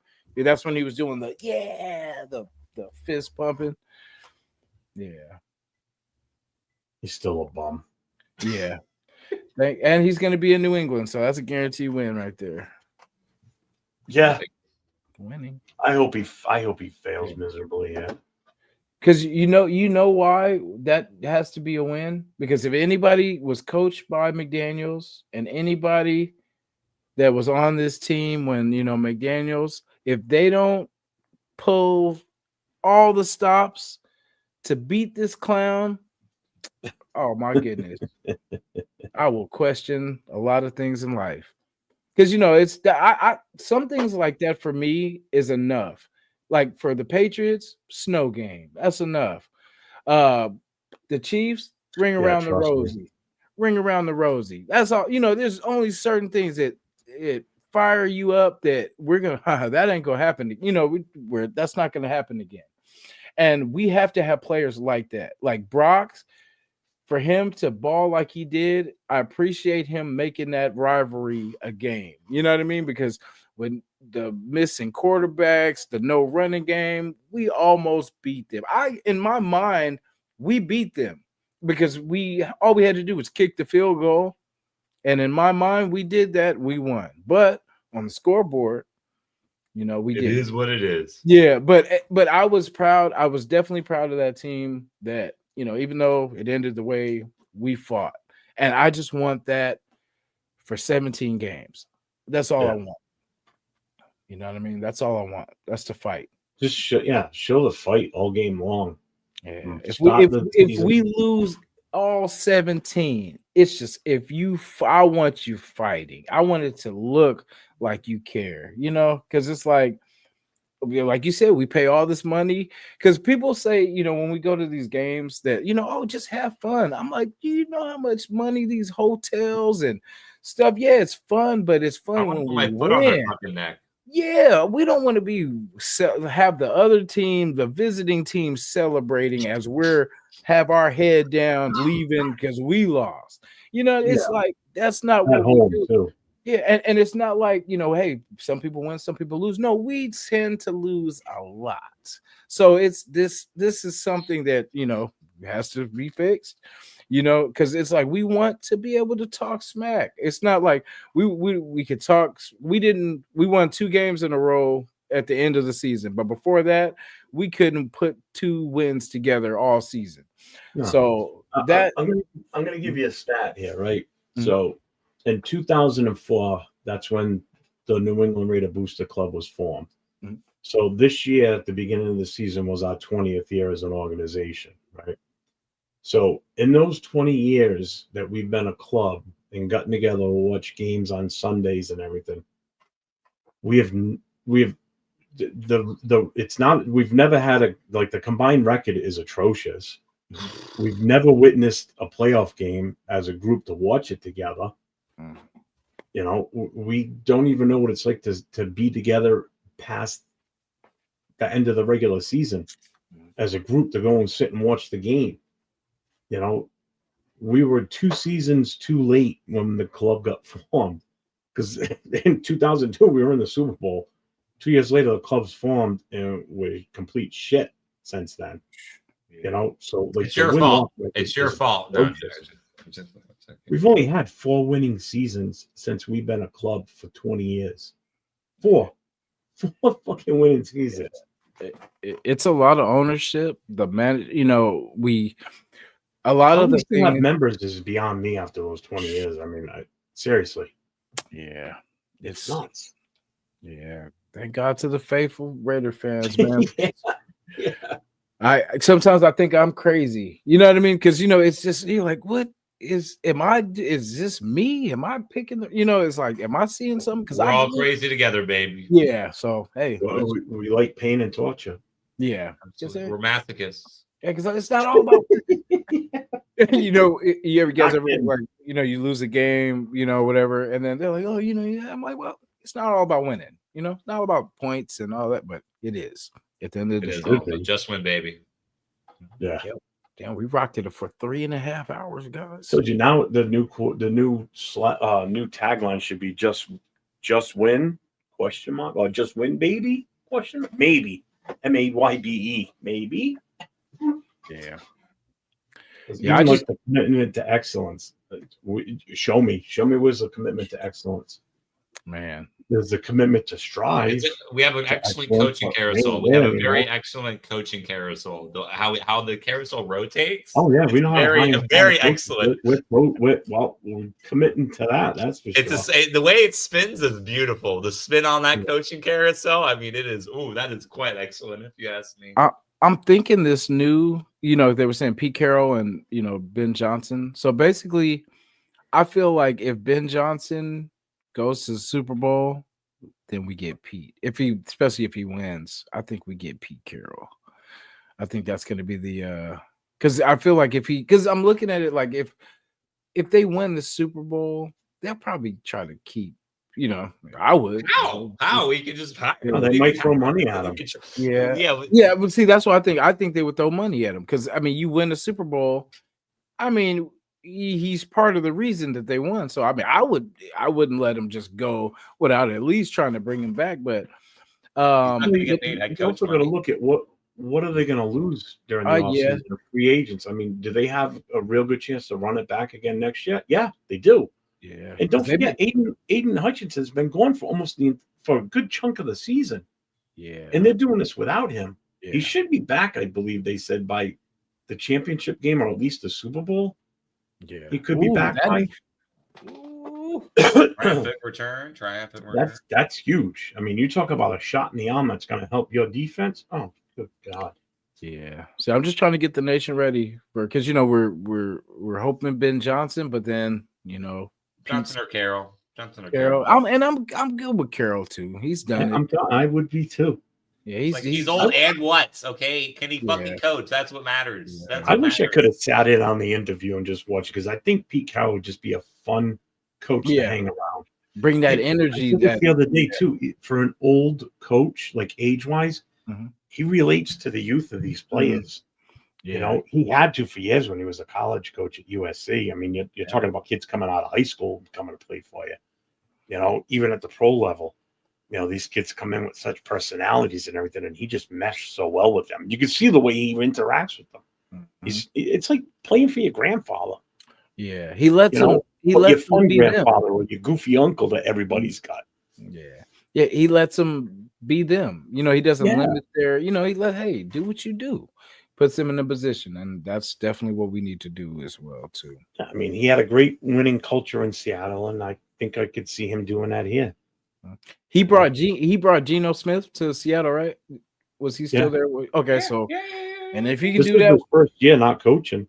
Yeah, so if he can do that with Geno Smith, it was his first or second. I forget how. I think he's only been out for 1 year. Yeah, I like Pete too. Just 1 year. Yeah, shout out. Yeah, I wouldn't mind either way. Hopefully, we get Ben, but Pete Carroll as a consolation prize. Shit, sign me up for that. Yeah, because at least he's coached. He knows the game. Won. He's coached. He's won. He really would have had two. He should have had two. But you know what? Well, that's his own fault a little bit. You know what he reminds me of a former coach that we had. In all honesty, like his demeanor, the way he is, Tom Flores. You know what Tom Flores very did? Calm. Like you never saw Flores get flustered and pissed off. If he did, it was obviously for a good reason. But I see a lot of similarities. Not saying that he's going to do what Flores did. But I wouldn't mind 2 Super Bowls. Similarities in mannerisms. Yeah. Yeah.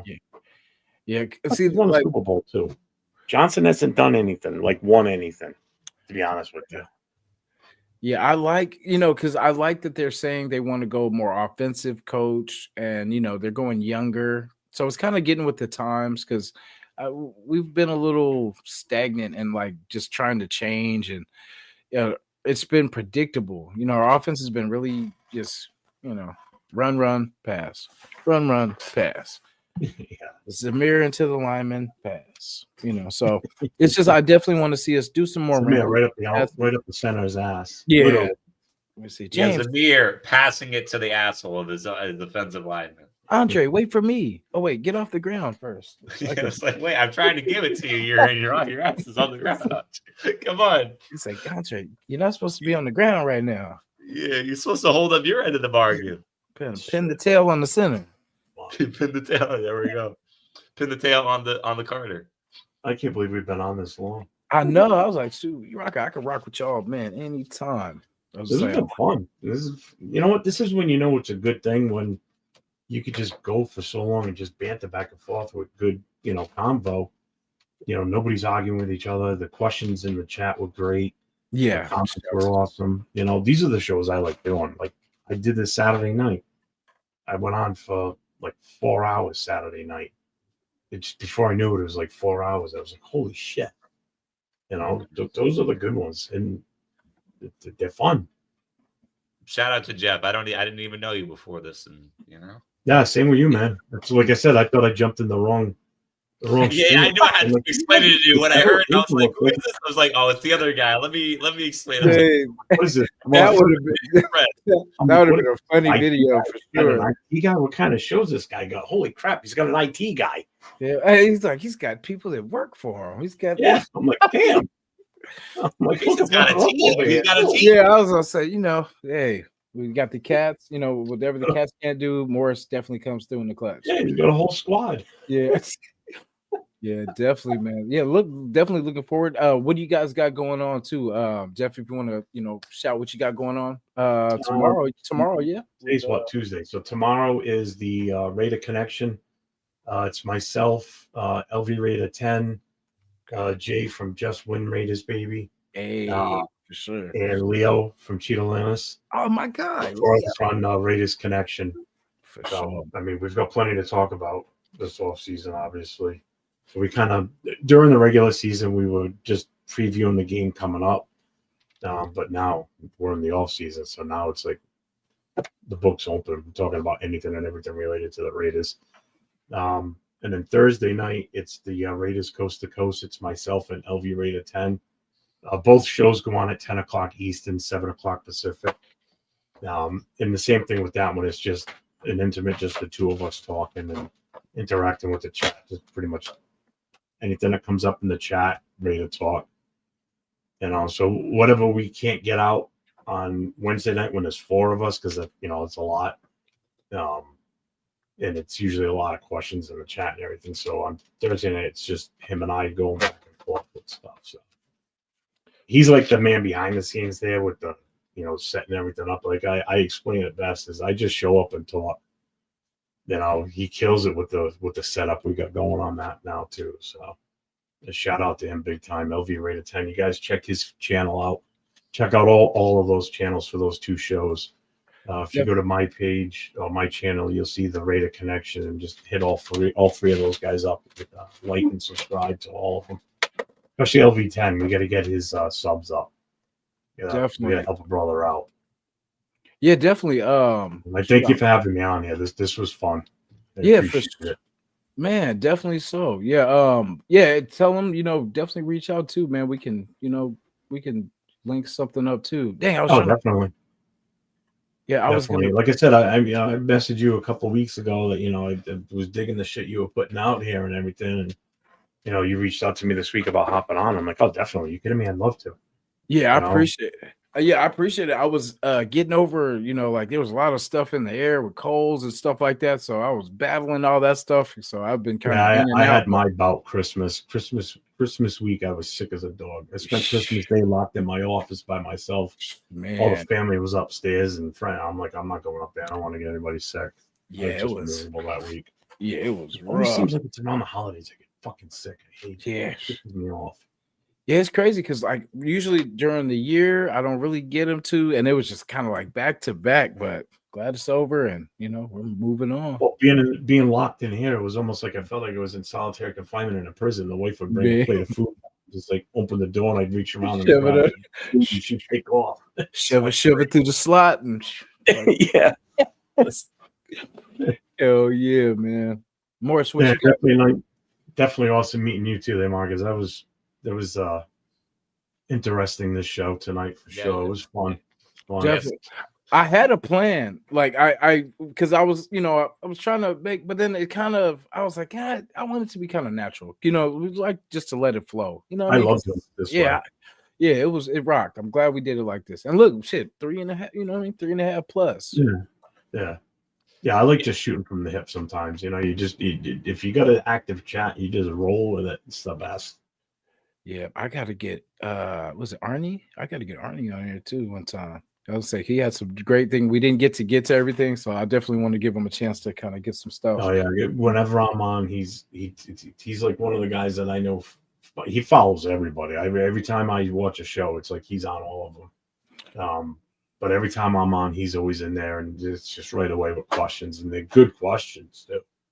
Yeah, that's what sometimes I get in that sits there all day when no one's on doing shows and just types up questions. Yeah, he's ready when the show started. He just he's just copying and pasting the shit into it. Yeah. Good for him though. I mean, it makes keeps it interesting, keeps it engaging.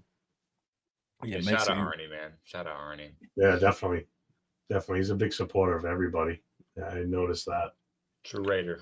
Yeah, we got the best people, Raiders. You know what I mean? It's the loyalty, because if we could put through, if we could put up with the stuff that we go through and still, put our stuff on, go out into the world with our head held high, Yeah. I'll tell you what, I've only been doing this since September, the being involved with YouTube and everything. I mean, obviously I've been a Raiders fan forever, but this is my first foray into like really getting into YouTube. I had a channel before, but it was totally different genre. It was dealing with plastic military models and such. Mm-hmm. And this is just taken off since September. I mean, my channel's just blown up.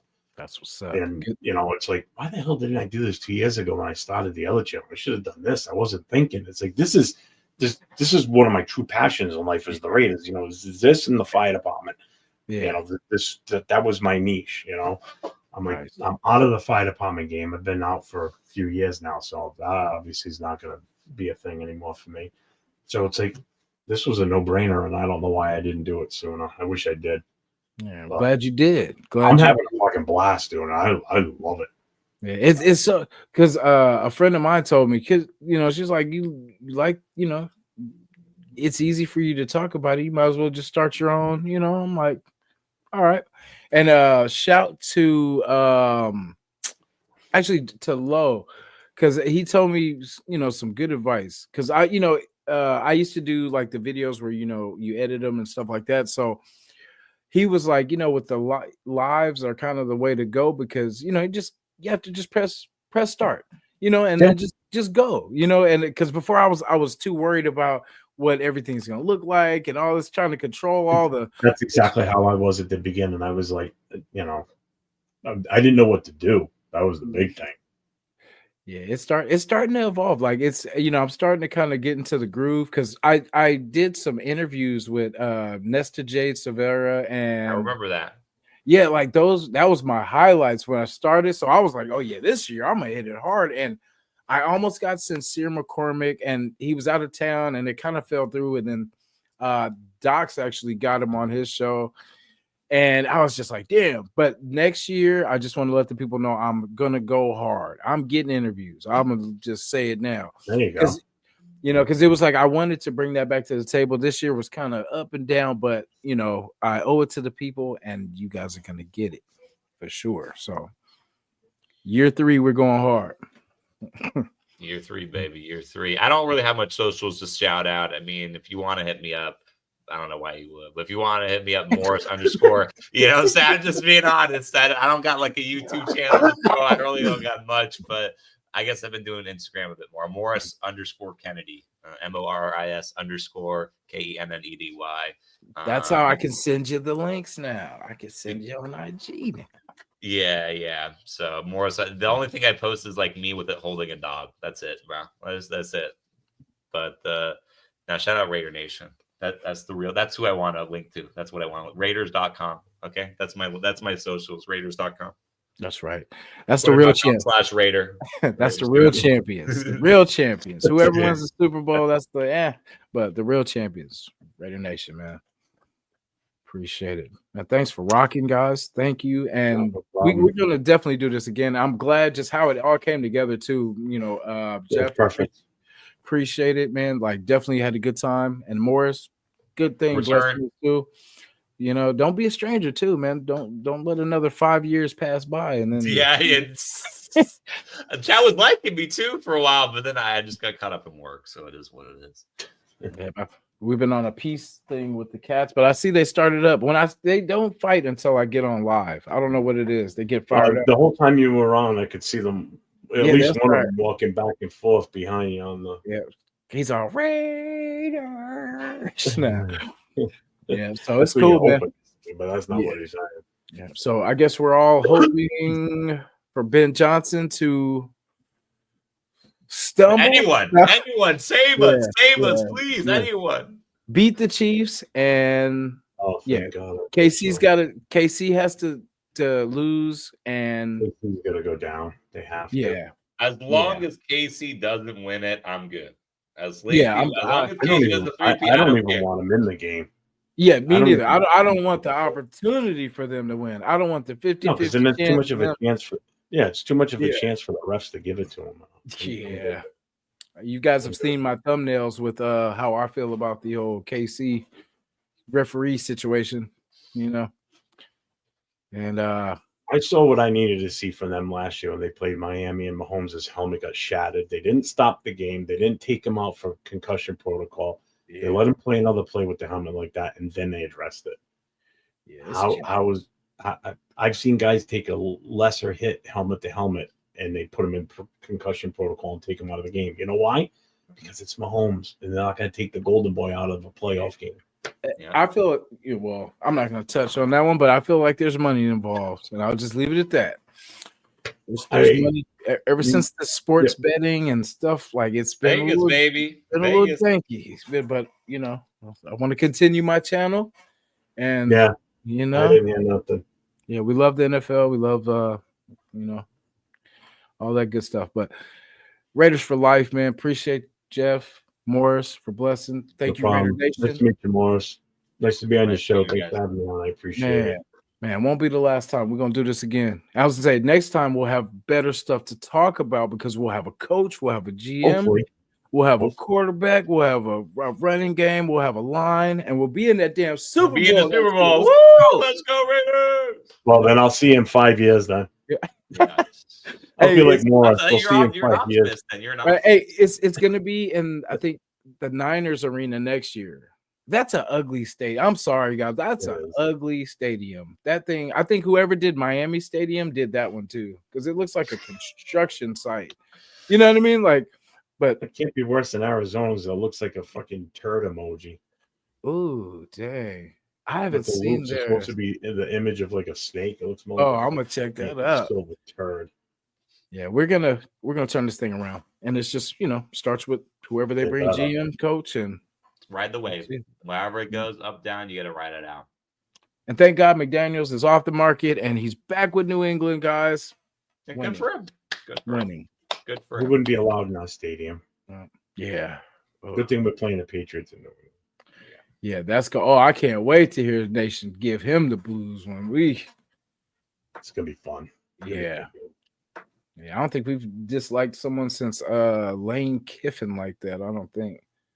Since that whole, didn't Al Davis do a little fucking slideshow on was that the guy that he did the was that the guy he did the slideshow on? He did projector. He pulled out the fucking elementary school projector and shit. That's respect to that. That was the last great thing Al Davis did. It's funny that you say Lane Kiffin. I'm looking at it from here too. I've got an autographed Lane Kiffin football over there. There we go. Shout out Lane Kiffin then. And I didn't pay for it or anything. It was a raffle we did at the club, and I ended up winning it. Got stuck with it. Pretty much. It was a raffle to not get it. It was a raffle to not even. It's not even worth the value of the price of the ball. Although right next to it, I got a Bo Jackson autograph football, so at least I got something. Yeah, I Very was good. man. Well, That's but just definitely by what. having that next to the Bo Jackson, I feel like you're devaluing the Bo Well, the Jackson. Bo Jackson's still sitting in a box. I haven't even taken it out because I need to Okay. get a case. But I've had that thing for years already too. So I gotta get some cases too. I have them put up. Just I like how people have the plastic or glass cases, whatever. But yeah, I don't want to be too fancy because I feel like if I do all that, then it's just gonna, that'll be I'll send you, Jason. I'll send you a picture of my pride and joy that I have. That's Raiders nice on Instagram, so you can see it. I will tell you, there's a hidden autograph on it. See if you can find it. for sure. I'll Definitely. do it tomorrow because I don't think I have it on this computer. No, for sure, for sure. But yeah, I'll send it to you. You're gonna have to zoom in, but you'll see the autographs. The whole thing, every picture on the item, every face, that player's autograph is on this thing. So it's like 6 or 7 different players' autographs, and then there's one bonus one. Oh, that's dope. Wait till you see who the bonus autograph is. Dang, that's dope. Yeah, I'll send you. I got a couple. I have a Bo Jackson and the Marcus Allen. Those are my top favorites. All my son knows is that someday that's his. He's getting that eventually. Yeah. It's the only thing. One of the only things my wife lets me put up in the living room because it's that big of a deal. To me, it is anyway. Man, shout to my daughter because for her birthday, I gave her because I had Romanowski, I had Renfro, I had the Marcus Allen and the Bo Jackson, and I was feeling very generous that day, and I said, "Hey, you know what?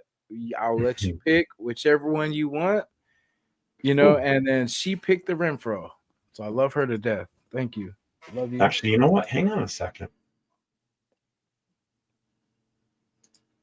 Let me share this. I actually have it. I do have it on this computer. Oh, shit. I didn't think I did. Aha. Oh, yeah. Nope, not that. Show it to her. Okay, there it is. Let's see. Is that share? Dang, I was gonna. Where the hell are you? All right, can you see that? Let me see. Tough to. I don't know if I can increase the size of it. All right, we'll go around the horn here. So number 53 obviously is Henry Martin.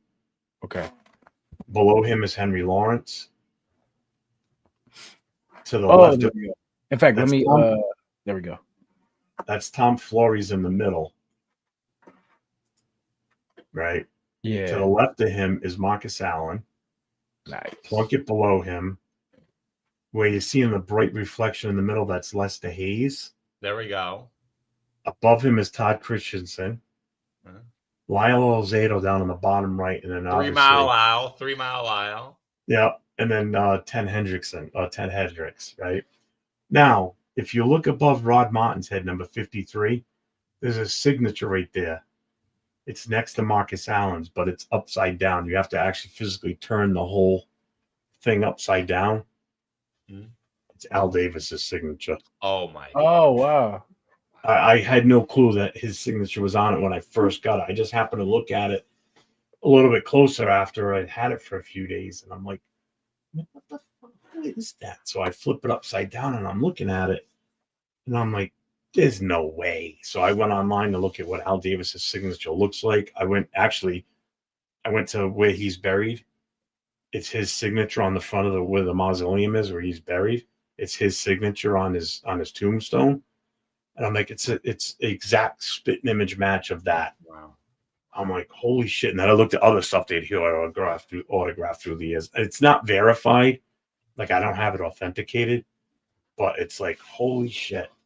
I'm like, my friend that sent it to me says, as long as you don't sell it, I said, well, I'm not selling that thing. Are you shitting me? That's going to my son when the time comes. Yeah. That's a keeper for sure. Dude, I absolutely love it. It's in a metal frame with glass. It's got a crack in it though. When we moved around the living room one day, it's got a crack going right up the corner. It's like shit. But Yeah, that's my I got a pride dip, and by the way. pride and joy possession. There we go. Shout out Thanks, buddy. Raider Boosters That Club. is dope too. Yeah, I was gonna say I love the memorabilia. I love it all. Definitely want to definitely I'm trying to get some more stuff too. I'm gonna have another giveaway too, so definitely stay tuned. We're gonna be giving. I have a Ray Lewis. That's my only like my favorite, I guess, non-Raider thing because I definitely like Ray Lewis as a as a football player, just as a dog. Like, and so I have a mini helmet signed by him, which is pretty, one of my favorites. But yeah, definitely. But Right. and then It's 2 a.m. here. yeah, for sure. My bad to Yeah, keep. it's Yeah, 2 in the morning. Yeah, No, Jesus Christ. no worries. yeah, definitely check him out. I don't work anymore, so I'm good. Congrats. I'll probably still be up for another hour or two, though. For sure. Dang, we went too, huh? Yeah. Yeah. Yeah, 5 definitely. minutes shy of 4 hours. Actually, right about 4 hours, right? Yeah. Yeah. 5 more minutes. We're there. Yep. So appreciate you guys. Thank you. And we will be back, and hopefully we'll have some more news to talk about. We just want something to happen, something positive, so we can get this team back in the right direction. So we're really this one just news. What's the direction? GM and head coach. Let's find out. Yeah, let's put them together and let's get it. Let's get the team going, and let's go a direction and stay the course. Yeah. Ready Nation for life. We'll see you next time, Raider guys. Nation, salute, guys. Later. Let's go.